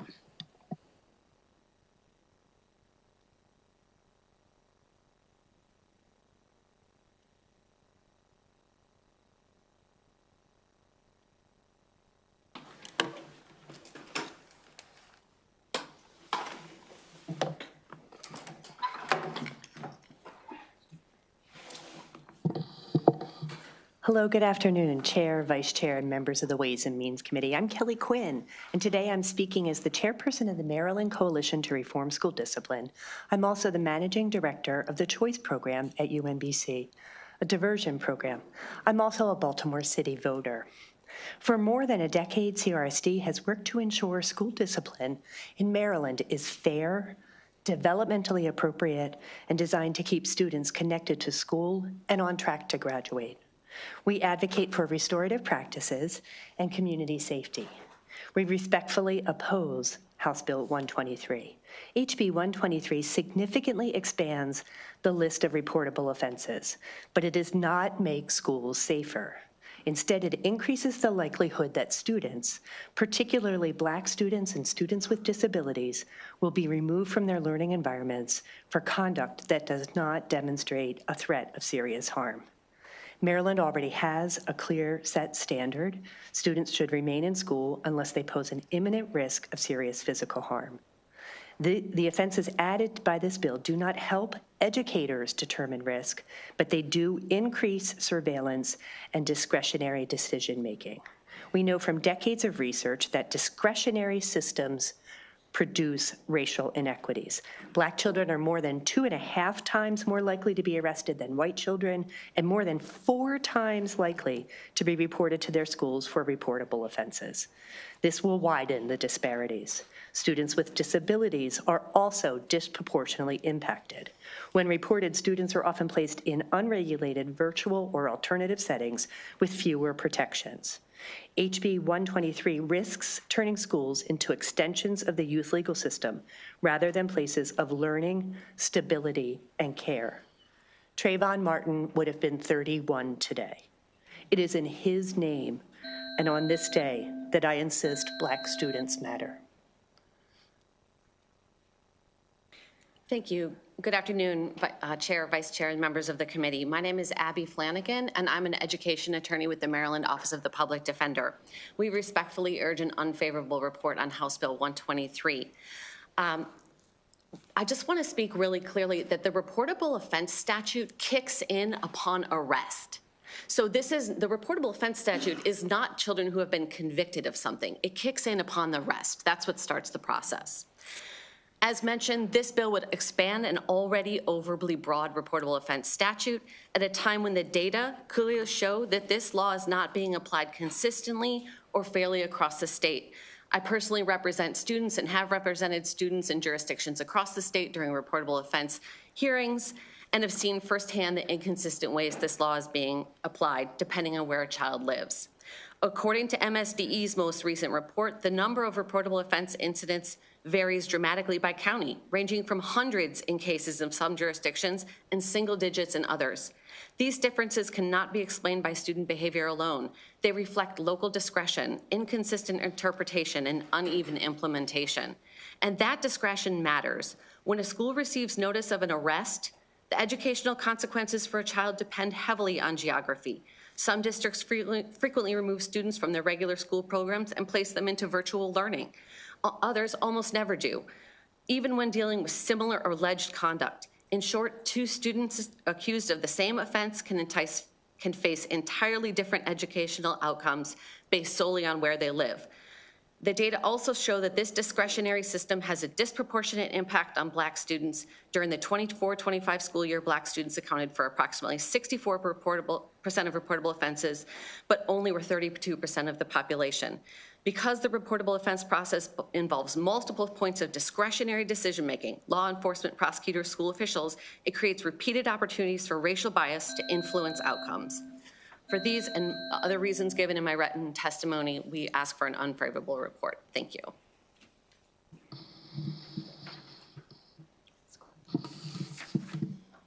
Good afternoon, Madam Chair, Madam Vice Chair, members of the Ways and Means Committee. My name is Logan Ewing, and I'm an attorney with Project Teal at Kennedy Krieger Institute. I'm here today testifying on behalf of the Education Advocacy Coalition, also known as the EAC, in opposition of House Bill 123. The EAC is a coalition made up of nearly 50 organizations and individuals concerned with education policy for students with disabilities in Maryland. We oppose House Bill 123 because of the disproportionate harmful impact it will have on students with disabilities. Data from the 2024-2025 school year and many prior years clearly demonstrates a disparity between disability status and involvement with reportable offense incidents. Students that receive special education or have a Section 504 plan make up only 18% of Maryland's student population, but they accounted for 44% of reportable offense incidents last year. There are 1,488 reportable offenses last year. Of those, 476 involved a student who received special education, and 188 involved a student who has a Section 504 plan. These students are entitled to a free and appropriate public education in their least restrictive environment, and many of these students are entitled to receive specialized instruction and related services. In practice, what we are seeing is that these students with disabilities are placed on virtual learning environments following a reportable offense, and these students are not receiving their specialized instruction, they're not receiving their related services like speech therapy, physical therapy, occupational therapy. Many of them aren't even doing the virtual learning. So by this bill expanding the number of offenses that are considered reportable offenses, it will likely lead to more students with disabilities not receiving the education services they need and are entitled to. And for these reasons, the EAC opposes House Bill 123. Thank you. Thank you so much to these witnesses. I see a question from Delegate Buckle. Thank you, Madam Chair. I'm a little confused and maybe offended, quite frankly. Is there a racial component to the creation of child pornography? Do you believe that individuals who are racial minorities are more prone to create child pornography than others? No. Okay, and you certainly don't believe that there's a racial component to making a threat of mass violence, do you? No. Right. And so do you think, any of you, do you think, and you said, well, these students, maybe they've just been charged. What about if a student has been convicted of creating child pornography? Do you think that a school system should be alerted to that through the reportable offense mechanism? You have a kid in your middle school or high school who has already been convicted in that circumstance of creating child pornography. Do you think that should be reported to us, to an educational system? But that's not what this bill is about. I'm just asking you, do you think, because we can change the bill all you want. If you want to say that, hey, these ones, I don't want to do it if you're just charged, do you think, on the record, that if a child has been convicted of creating child pornography, that when they go to enroll at a different school system, presumably, that school system should be notified of that fact? I think that the Maryland State Board of Education has set a clear standard for when kids should be in school. And it said a student who is not a continuing pending threat to his fellow students or staff belongs back in his or her school because it is likely the best environment for the student. So I can't make a statement on. Sorry, so doesn't that, so you all just complained about how this would be so discretionary from jurisdiction to jurisdiction. What you just told me is the MSDE is saying someone has to make a discretionary decision whether or not you're a risk or a danger. So that's got the exact same stuff you guys were just saying. In fact, I would argue as an attorney even worse, because now you have someone sitting there and saying, well, you know, I think this person is a risk. I don't think they're a risk. What if we just say, if you're a convicted child pornographer, the school gets to find out, or convicted of making threats of mass violence? I get what you're saying. The bill says charged. What if we just changed it to convicted? Is that okay? I'm not going to speak on that because this bill talks about the reportable offense process, which begins at arrest or charge. And you're okay with all the other things that are in the reportable offense statute now? They also begin just at charge, right? No, our position as the Public Defender's Office is that this bill is overly broad, it's inconsistently applied, and it results in discriminatory impacts on certain groups of kids because of that discretionary decision-making along the way. Not just the bill. You're not talking about this bill. You're talking about the whole reportable offense statute you want out. Correct. Well, Okay. I didn't say I'm saying the statute is creating unfair results as are seen in this data. And by expanding the statute, our position is that you will get more unfair results. The Juvenile Justice Commission is looking at this process right now, the body that you all created 2 years ago by statute. They are going to look at the reportable offense process. They are going to look at its process and its impact on students and make recommendations. We believe this bill is premature and would possibly undermine and impede some of the rollouts of things that are coming out to help students, or excuse me, to help schools implement what is a confusing law. So MSDE is coming out with guidance, and as I said, the commission will be making recommendations. And just one final question. Sure. Do you believe that, for example, under the current statute, if you're charged with a crime of violence, that's part of reportable offense, right? Yes. Yes. Do you disagree with that? That if someone is charged with a crime of violence, that you should notify the school environment they're in that they've been charged with a crime of violence? That's not what House Bill Do you disagree with 123 that? is about. I know that, but what you're saying is you disagree with all reportable offenses because they're only based on charges, which is ridiculous. I think that my office has somewhat of a problem with children's constitutional right to education being interfered with upon charge. That is a problem for us. That is not after conviction, it is upon a charge. And decades have shown that we have problems with different groups of people being overcharged, different groups of people being over-policed. And so you extrapolate the consequences out from that. And yes, I do think, but that's not what this bill is about. This bill is adding additional offenses to what is already a problematic statute. Do you think, I don't know if you do any civil law, do you think the school system would be liable if a student, I don't care what color they are, I could care less what color they are, if they create child pornography? It doesn't make a bit of difference to me. But if they create child pornography, they're charged with it, they go to another school, nobody tells the people at the school, and while they're there, they also create more child pornography with someone else's child, with someone else's student at that school. Do you think the school system would have any civil liability in that case? I don't practice civil law, I don't. Yeah, the answer is yes. Thank you. Okay, Delegate, we will go next to Delegate Woods, who's representing the Judiciary Committee. My question is for the representative, and I apologize that I forgot your name, from Kennedy Krieger. Can you speak to the research that shows that children who have certain mental health disabilities have a higher risk of becoming involved in activities that may become discerned as reportable offenses? And I'll give you one example. A fourth degree reportable offense could be a child hitting another child on the behind. And that is not significant because these children sometimes, because of their disability, do not understand boundaries, do not have intentions to offend in a sexually inappropriate way. Can you speak to that, please? Yeah, so that That definitely happens. There are students with disabilities are definitely more prone to being charged with reportable offense charges because disabilities are over-policed in many ways. There are certain disabilities where students could do something that they didn't necessarily mean any harm by, but it could be a reportable offense.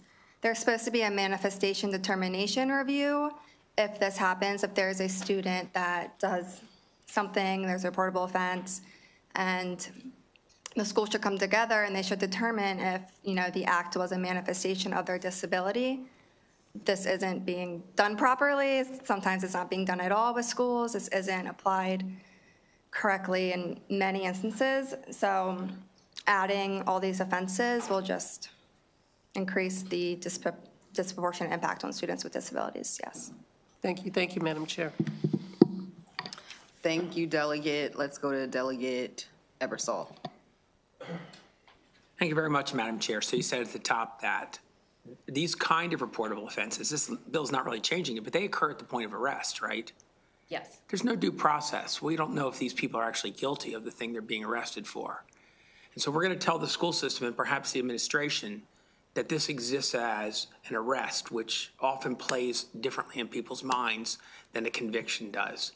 How do administrators, have you watched how administrators react to getting this kind of news? And can you tell me what some examples are of what you've seen there? Sure. Administrators, I think, are confused by the law because they are only entitled to notice of the charge. And, when I attend a meeting with someone I'm representing, I say, we're not going to talk about any of the facts surrounding the charge because there's an open case. And so I think that administrators oftentimes want to err on the side. Those charges can sound scary, right? And so they're trying to understandably balance the needs of the students. But I think what I have seen is that they err towards not doing a safety plan, and we see that from the data. Safety plans are not being done, and they move towards moving the child out of the school and into a virtual environment.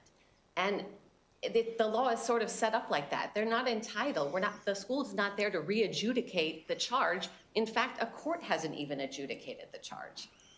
And the charge is, I think, I could be wrong, I don't do what you do, but it's a little bit oblique too. I mean, it's just it's a rather short statement about what the charge involves. Absolutely. I had one school administrator. Fourth degree sexual offense, which, by the way, until I was on this committee, I didn't understand what that really was. Okay, it says sexual offense. Right. My God, if my administrator happens to slip, or if I'm an administrator and I read fourth degree sexual offense, I'm going to need to be pretty well educated to understand what that means. Mm-hmm.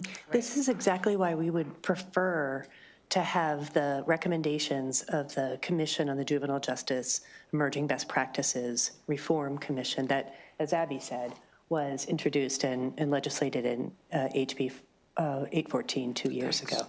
That's why Abby, again, said it was premature to have Thank you. That's very helpful. I appreciate you. Thank you, Delegate. We'll go to Delegate Griffith with a question on his own bill. Yes, ma'am. Thank you. Thank you for the opportunity. I understand, but this is Annapolis. We have a lot of tough conversations, and I rarely ever let something get under my skin here. The one thing that gets under my skin significantly is when we scapegoat kids with special needs to not strengthen our laws. And as somebody, I have a very, very severely autistic 11-year-old who's in the Strive program in Harford County, who's always going to be dependent on other people, right? And when you tell that story, it's very one-sided. Can you also testify to the fact that special needs students who we're trying to protect through this bill by making sure that kids who've committed some of these crimes would be around, that are also 2 to 3 times more likely to be victims of sexual assault? Can you please testify to that too? I don't personally know of that data, so I would be... Department of Justice, FBI, we can go down that line. Yes, I mean, I'm very sympathetic to that. I certainly do not. I am not trying to put kids in harm's way, whether you have a disability or not.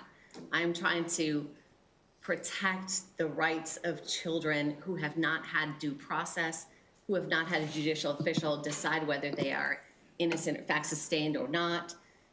That's my concern with this. So we're not worried about protecting kids who are innocent victims of sexual predators? Of course, I would be concerned with that. Then I hope you support my bill. Thank you. Thank you, Madam Chair. And I just wanted to add, Delegate Griffith, that these students are being affected by this bill. 44% of students that did a reportable offense were students with disabilities. They are being sent home on virtual school, and they are, you know what an IEP is, an individualized education plan. They are not receiving their services, and it is causing a lot of regression. And then they go back to school, and the schools don't know where they are because they weren't doing virtual learning for 4 months, let's say. So it is negatively affecting students with disabilities. Okay, we'll move forward. Delegate Miller. I don't know how forward we'll move, but thank you, Madam Chair. So to follow up on something that Delegate Griffin was saying, and one of your responses about protecting, you're concerned about protecting other children as well. So wouldn't what make the most sense to allow that principal, whether or not you think they're doing a good job? I think our principals are very well educated and can certainly find out what a 4th-degree sexual offense is. I have a lot of faith in our principals to be able to do that. So shouldn't we allow them, by just reporting the offense or the charge, shouldn't we allow them to put that safety plan in place to protect not only other students, but also the possible victim who might be in the same school and the same class or on the same bus? This law kicks in at arrest, at accusation, which is, so there has been no finding that the accused child has done the conduct for which they're accused of doing. And there is also, and I'm sorry, I'm getting a little confused with your question. At charging, that would mean they're charged with something, whether or not they're convicted. And as my good friend pointed out, many of the times where we actually have convictions and still in our schools. But even at charging, you could have a victim and a perpetrator or someone who is charged in the same school, in the same classrooms. And I'm not even talking, wouldn't it be, especially if it's some of these offenses, especially making a threat of mass violence, the visual surveillance, the child porn, wouldn't it be better for everyone if the principal were made aware of it, not to ostracize the student, but to actually put some kind of safety and awareness and plan in place? And if you have a problem with what the principal is doing, address that. Don't address by making it unsafe for everyone else. He or she is just trying to do their job and protect all students. And we shouldn't have women, young men having to go to private school, having to get taken out of school and being a victim of something or a potential victim because their learning is disrupted as well. So the safety plan should protect everyone. Isn't that the point of it? Or am I wrong? No, that is. Is that the intention of a safety plan? Absolutely. Thank you. And I wish they were. Great, and so we can work on that. But this bill doesn't affect the safety plan. So then my next part is the threat of serious harm. Are men or women, young men, young women, who is more likely to be a victim of stalking? I don't know. Women. Who's more, as a matter of fact, 19% of high school girls have had stalkers. 80% of them know their stalker. Where do they usually know them from? School.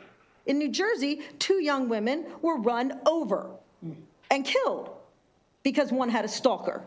So with your saying threats of serious harm, stalking is on this list, and stalking is a threat of serious harm, and you are purposely, not you, but in the situation that you're describing, you would purposely have a victim of stalking, which is hard enough out in the real world, but you're deliberately putting them in the same educational environment and not giving a principal or someone who is in charge of their safety the courtesy of even knowing that that's going on.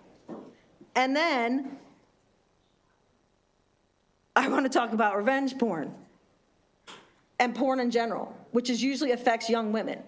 to the point where many of them commit suicide. So I would say that is a threat of serious harm.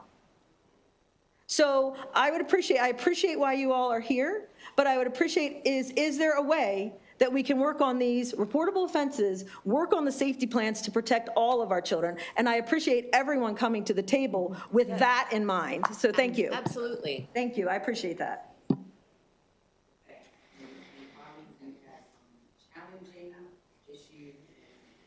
Passion today. I did promise the speaker that the committee would be welcoming and kind. So we'll just make sure. I appreciate you, Delegate Miller, and points well heard. So thank you, colleague. Okay, let's go to Delegate Young, and then we'll go back to Delegate Woods. Thank you, Madam Chair. A few small questions. I just want to get some clarity on definitions. One that's a little bit beyond the bill, but I think it's important. The first question is, if I was to say, I'm gonna beat y'all up, would that be a threat of mass violence potentially? Could it be interpreted as such? It could be. Do you know, or would you happen to know, or could you gather, how many of the reported offenses that currently exist are second-degree assaults? Oh, that's a good question. I believe it is in the data. I don't know that answer. I know off the top of I my think head. what I was looking at, it breaks down to assault. I'm looking at the MSDE report. Yeah. I don't think it really breaks down. I'm not saying second-degree assault, but if you Yeah, have that. You're correct. I think they put first degree and second degree together in their reporting. Right, right. And I say that because second-degree assault could be nothing, just saying.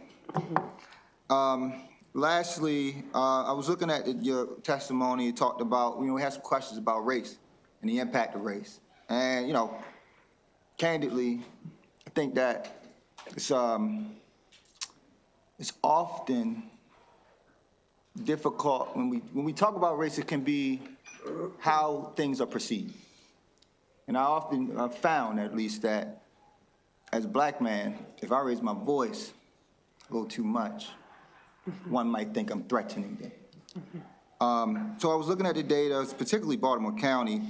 Your data talked about statewide, and I think it showed that like 60-something% were black students that were being reported, despite being, I think about 30% of the student population. I was looking at Baltimore County, and I think it's 50% was being reported, despite, I think, a 30% population. And conversely, for the information in Baltimore County, I think it was 85 out of 604 were white, despite it being 55% of the population. So I just lift that up as, we could, I think it's important that we don't just quite discredit it. We've had many conversations, especially those in the Judiciary Committee have had many conversations about the racial impact of our laws and just how they're implemented in the over-policing and what that looks like. And again, as you mentioned, we're talking about arrests. We're not talking about convictions. And the impact of an arrest or a charge on a person can be very, very difficult and for them to overcome. Isn't that so? Absolutely. Yes. Thank you, Madam Chair. All right, thank you, Delegate. Let's actually go to Vice Chair Davis, since she hasn't spoken yet, from Judiciary Committee. Thank you, ladies. I am going to try to bring down the temperature a bit. I appreciate you all being here in your professional capacities. As we throw around words like convicted and convictions and charged, which don't even exist in the juvenile system. Isn't that true? True. Yeah. Okay. Our juvenile system was established how many years ago? Take a guess. Over 100. Excuse me? I think over 100. Over 100. Juvenile court.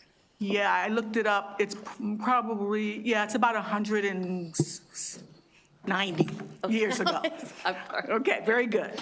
And what's the purpose? Could Rehabilitation. Could either of you opine what was the purpose of the juvenile system in Maryland, in the United States of America? It's rehabilitation. It's to offer guidance and support to children to rehabilitate them. All right. And does it distinguish juveniles from adults at all times? Yeah, well, I was just thinking about youth charged as adults, but yes. Yes. Yes, children are different than adults. Okay, and we don't use terms like conviction. No. We use terms like involved. Correct. All right. And once a person is found involved, there is a set of benefits, let's say, or that is afforded them, correct? And opportunities. Opportunities. Could you describe some of those opportunities? It's the supportive services that could be offered by the Department of Juvenile Services, or potentially even from their school. Okay. All right. Thank you. The fact that there is disparate treatment across the criminal justice system, including the juvenile justice system, disparate charging, disparate sentencing, is there any doubt in your mind that that happens, that there's statistics to support that? No doubt in my mind. Okay. I think that's all I have. Thank you for being here. Thank you. All right, I think our last question on this bill is coming from Delegate Woods, representing the Judiciary Committee.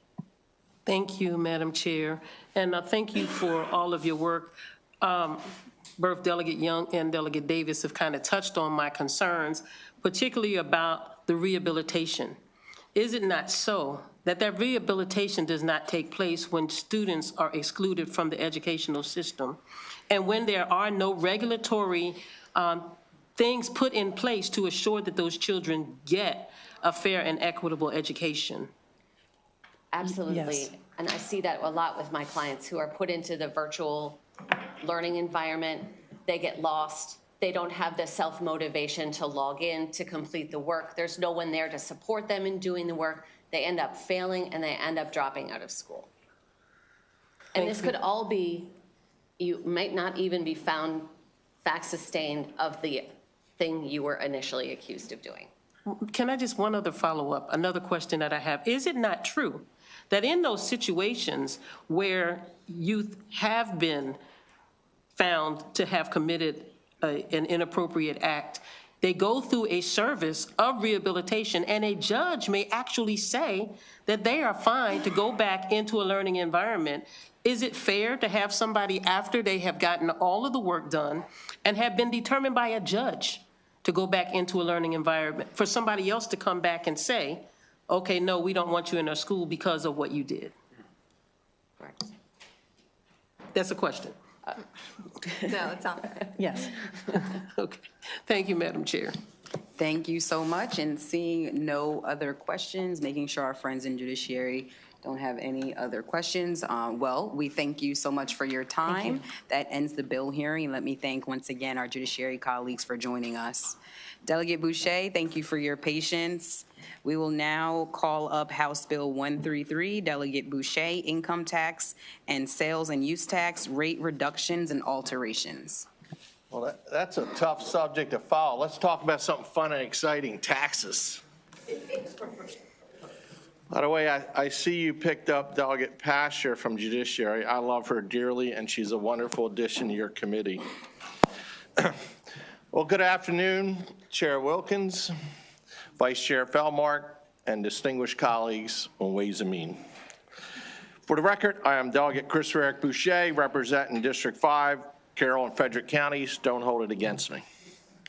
I'm here today to respectfully ask your support for House Bill 133. This legislation would modernize Maryland's tax code by establishing a simplified, uniform 3% flat tax rate structure.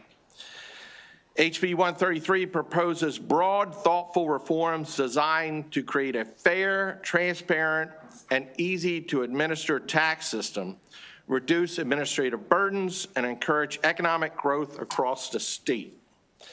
The bill establishes a 3% personal income tax with a poverty exemption for filers earning under $10,000. Excuse me. It also creates a 3% capital gains tax with the first $10,000 exempt for individuals 65 and older.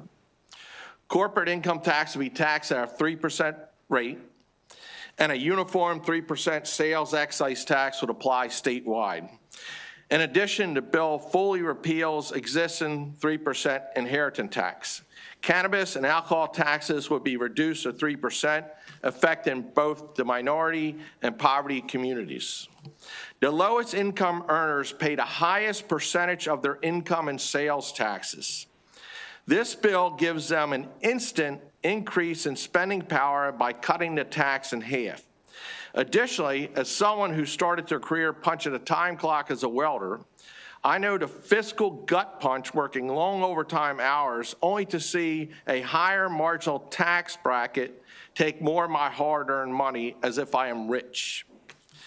A flat tax would reward hard work, providing a path of hard work to obtain fiscal security and uplift families' standards of living. Maryland's current tax system is overly complex and uneven, with different rules applied across income types and industries. HB 133 offers a common sense, fiscally responsible alternative that simplifies compliance, protects seniors and low-income earners, encourages investment, and improves Maryland's competitiveness for families and businesses. Our existing tax system favors the rich and connected, while working-class people and our minority communities suffer. Ultimately, this proposal is about clarity, fairness, and predictability. By simplifying the tax code, HB 133 would promote transparency and create a more equitable and reliable system for taxpayers. I ask this board support it, and if you have any questions, I'd be more than happy to answer. Thank you. Thank you so much, Delegate, for bringing this bill. Looking to see if there are any questions. And seeing none, that ends the bill hearing. Easy enough. Thank you very much. Have a lovely day. All right, no problem. All right, calling up next, Delegate Polakovich-Carr, House Bill 358. You have two witnesses on this bill, Jeff Losel and Christopher Keene.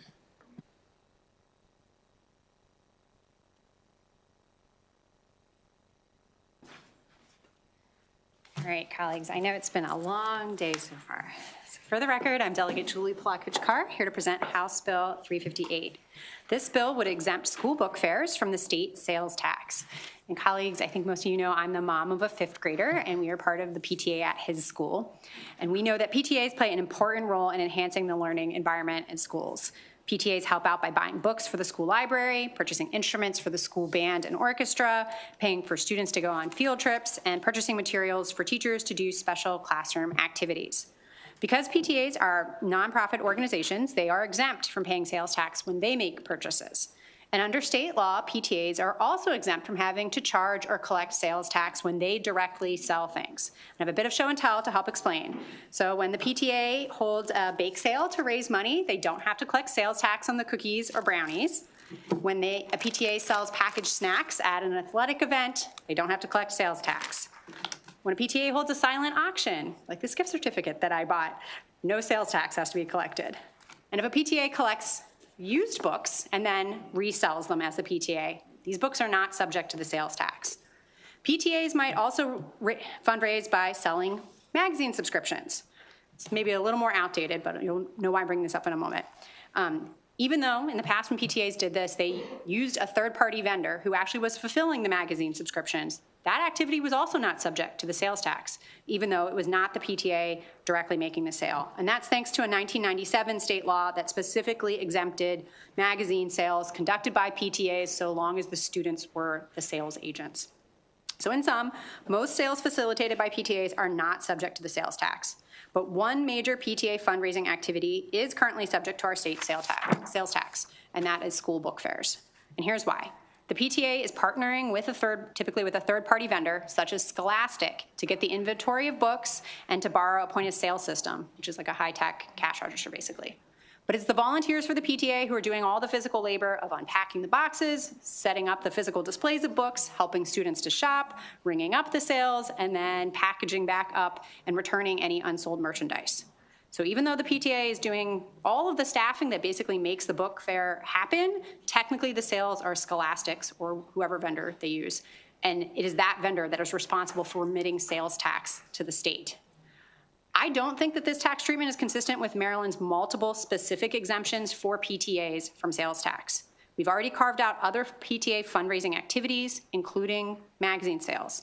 And for both magazine sales and for book fairs, again, it's the PTA and the students who are doing the physical work, and both are involving a third-party vendor. So it doesn't make sense to me why one of these fundraising activities isn't subject to sales tax and the other one is. Plus, book fairs directly benefit the students through enhancing literacy. Notably, Virginia's tax commissioner made the decision to exempt school book fairs from sales tax in 2023, and our neighbors in West Virginia also exempt PTA book fairs from sales tax. This bill isn't just about helping PTAs to fundraise, it's also about ensuring that children have access to books at home so that they can read more. And I recognize that this is a tough year in terms of the state's finances, but this bill is a low-cost way to improve student literacy and to further Maryland's education goals.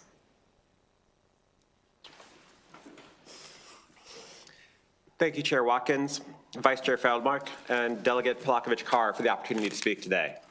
I am Jeff Lasel, the parent of a 5th grader in a Maryland public school and committed PTA volunteer. The book fair is often a highlight of the school calendar, an opportunity to expose kids to new books and share in a mutually reinforcing celebration of reading and literacy. The memories are wonderful, but the tangible takeaways, the ones that remind children of the experience, are the books they get to purchase and call their own. To share that experience with you, during the book fair, each class gets a window of 20 to 30 minutes for the students to review the sale and make purchases. Imagine a child coming to the sale, excited about new books. She selects a book about dinosaurs for $6 and one about Superwoman for $8. She counts the allowance she has saved up and has $14 to buy books. She does the math and is excited to find out she has enough money for both books. She comes up to the register and discovers that her total is actually $14.84. I explained to her that she does not have enough money to buy both books and must put one back. She looks longingly at both books and hands the book about dinosaurs back to me. While I explain the situation to you in just a few seconds, that conversation actually takes a few minutes. During this time, other children line up to buy their new favorite books. However, as the next child comes to the register, the teacher calls out that the time for their class is over and everyone needs to put their books back. This happens multiple times a day, every day of the sale. At a register, you might have 5 or 6 kids excited about their new books, but in the end, we only make a single sale to that one child. What could have been 6 kids excited about reading their new books, raising $15 or $20 for the PTA, becomes 6 disappointed kids with 1 new book, $2 for the PTA, and 48 cents for the state. Every effort should be made to ensure children have positive experience with books and are encouraged to read. The annual book fair and attendance celebration of literacy and reading is one of those critical memory-forming touch points. The tax code already recognizes the valuable work PTA performs and provides the opportunity to do it with an exemption. HB 358 closes this gap, and for that reason, I support a favorable report. Thank you. Thank you. Good afternoon, members of the committee. Thank you for this time. My name is Chris Keene. I'm from Washington County, Maryland, and I'm in favor of this bill. And I'm going to give a personal story. I remember it like yesterday. I was in 3rd grade back in elementary school, and nothing excited me more than the book fair, because I got to get the newest edition of Diary of a Wimpy Kid, and I survived. I love those books to the end of the day. And I would get a $20 bill from my parents. And so it was $10 for Diary of a Wimpy Kid, $8 for the I Survived. And I was always told, you can get those fun little toys they have there, such as like a fun eraser. Well, they had an iPhone eraser, and I may not be allowed to have a phone, but I could have a fake phone to show off to my friends.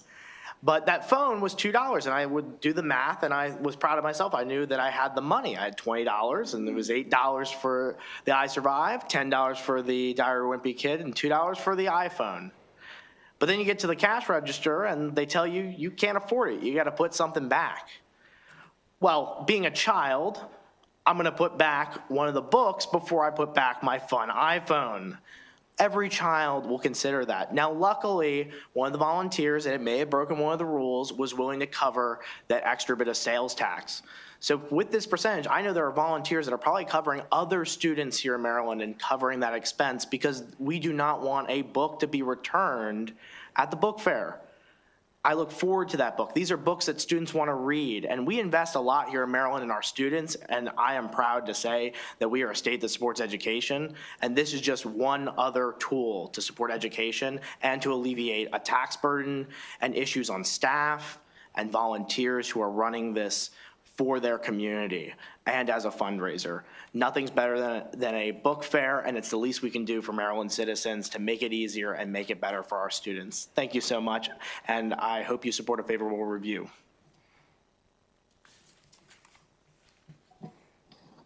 Thank you. Are there any questions? No. Okay. Well, thank you all very much for joining us.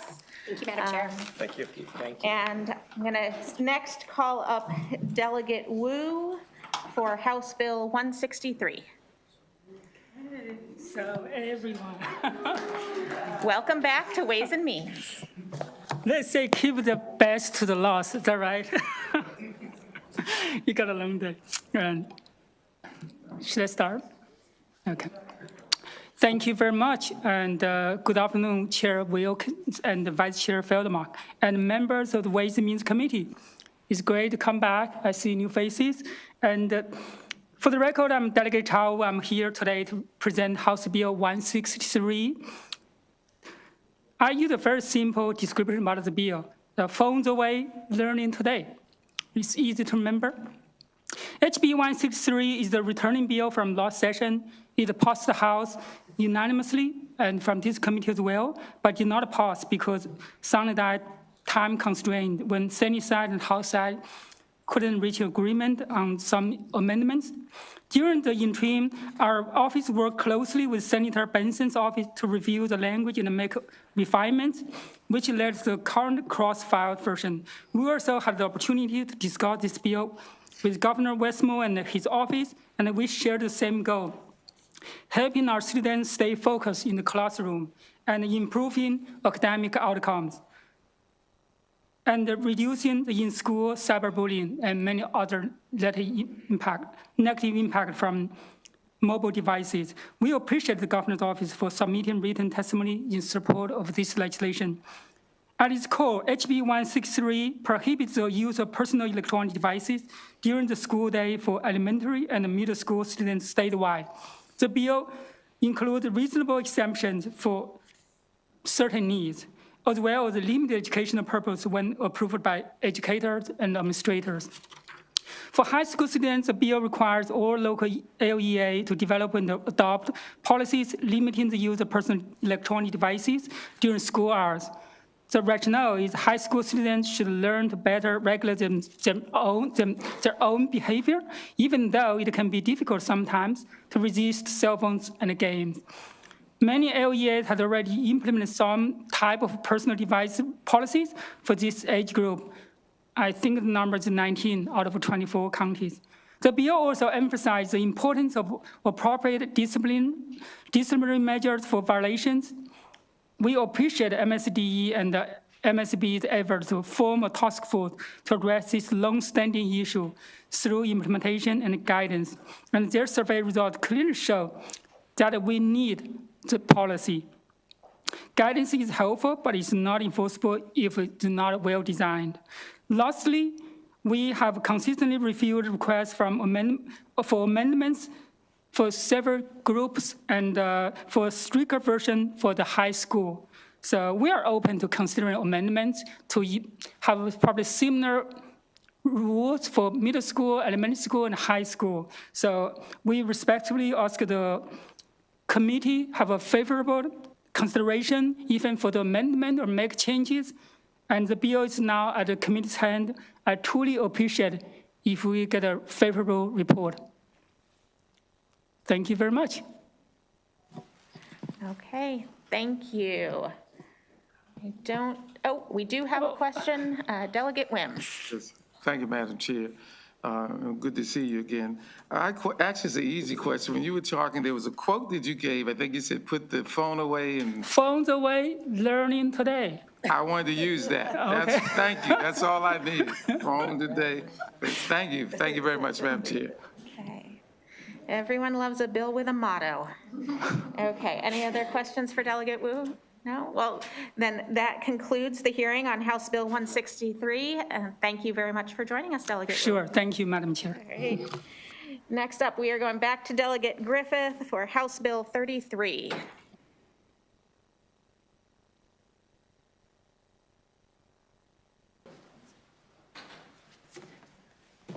I promise this will be brief and cool, low temperature. I appreciate everybody's indulgence. So I'll be very brief. Madam Chair, members of the committee, for the record, my name is Delegate Mike Griffith. I'm urging a favorable report on HB 33, income tax, itemized deductions, charitable donations. So if you remember last year in the BRFA, there was an amendment that struck the ability to deduct your charitable donations. Well, having get information from the comptroller's office last year, they said that that has de-incentivized $6.7 billion of charitable donations in the state of Maryland. I think that's reflected in the fiscal note, which is significant. But I also think that's indicative of the impact that this policy has had on our nonprofits in the state of Maryland.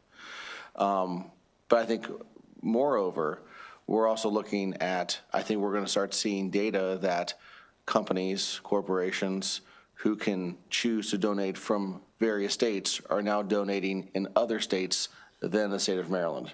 And this affects all of us equally, because every person in this room, in this body, in this state has a nonprofit that we care deeply about.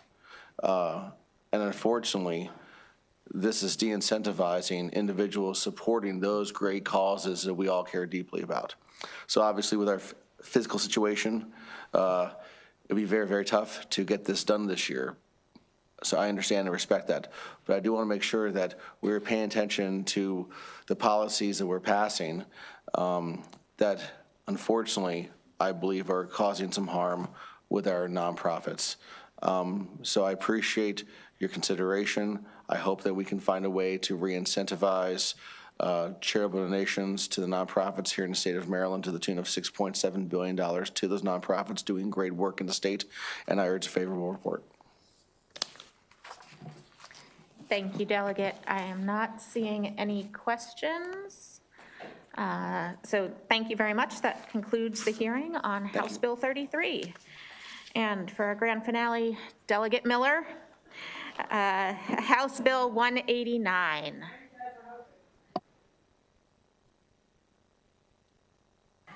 Thank you all for being here. Good afternoon, Madam Chair, and my amazing colleagues on the Ways and Means Committee. I am Delegate April Miller, proudly from Frederick County, and I am here to present House Bill 189, which would require that Maryland middle schools start no earlier than 8 and high schools not earlier than 8:30, which aligns with recommendations from the American Academy of Pediatrics, the CDC, the U.S. Surgeon General, the National PTA, and numerous other professional organizations.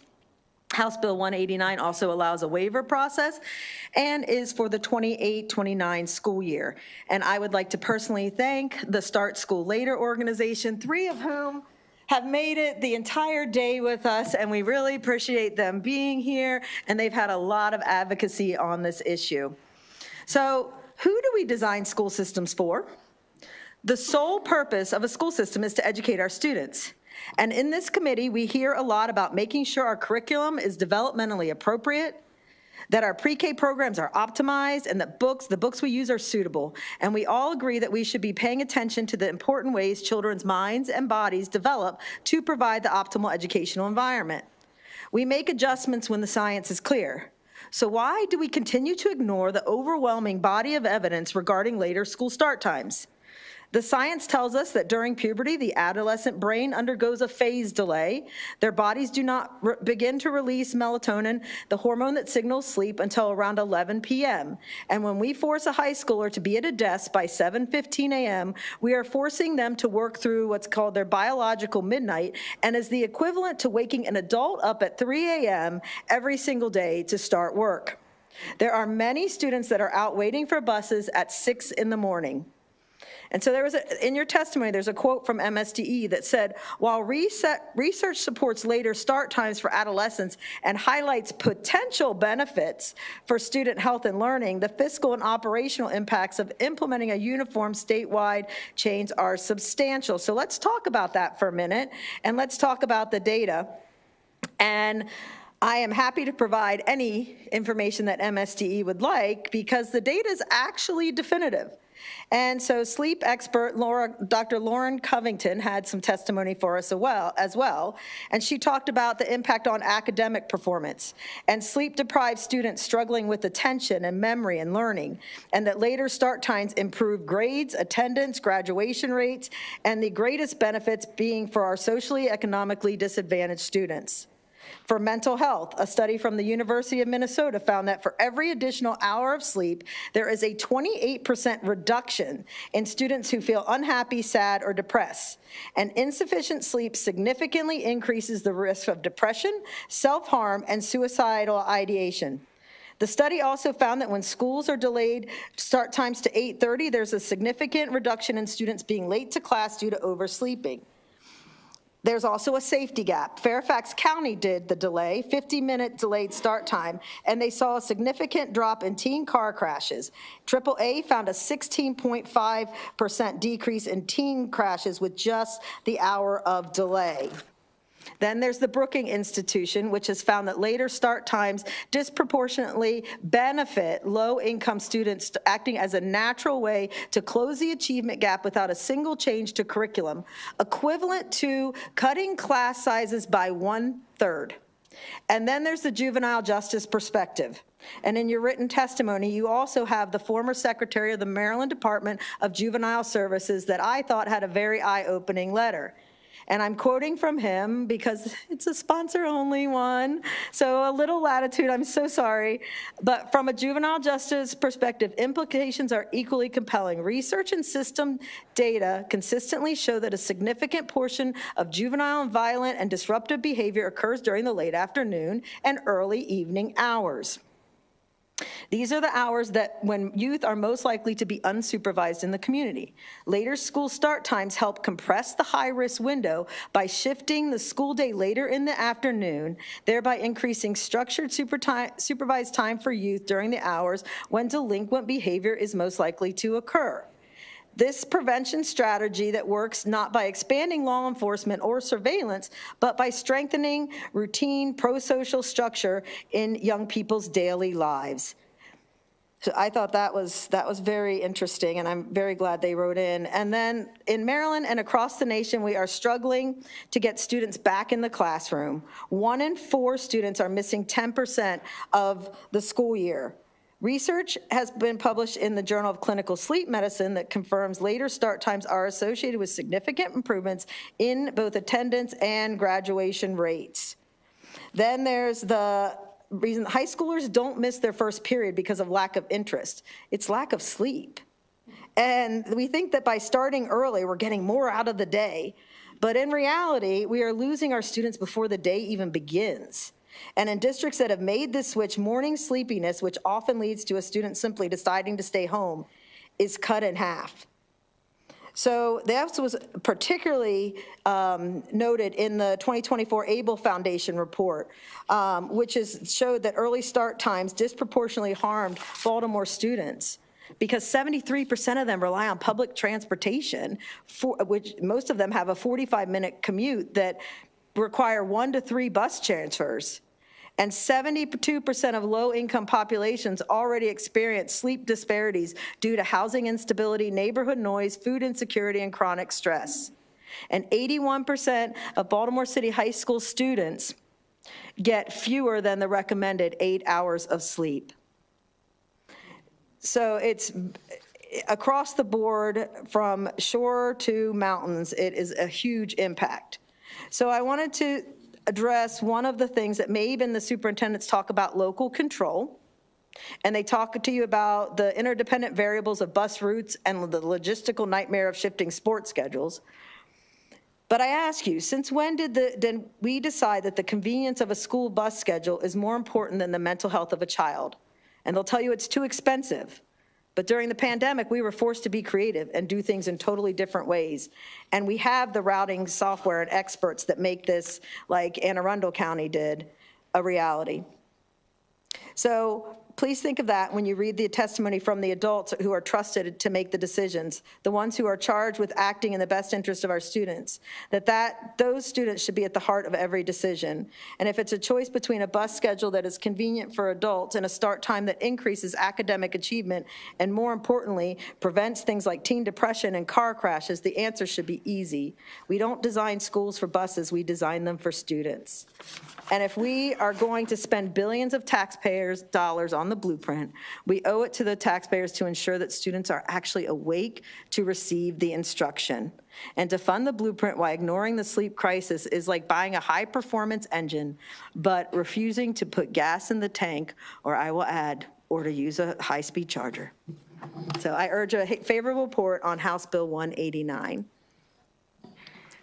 Thank you, Delegate Miller. Thank you. I am not seeing any questions at the moment. Okay, All right. that concludes our hearing on House Bill 189. Thank you very much, Delegate. And colleagues, that concludes our bill hearings for this afternoon. Have a great day.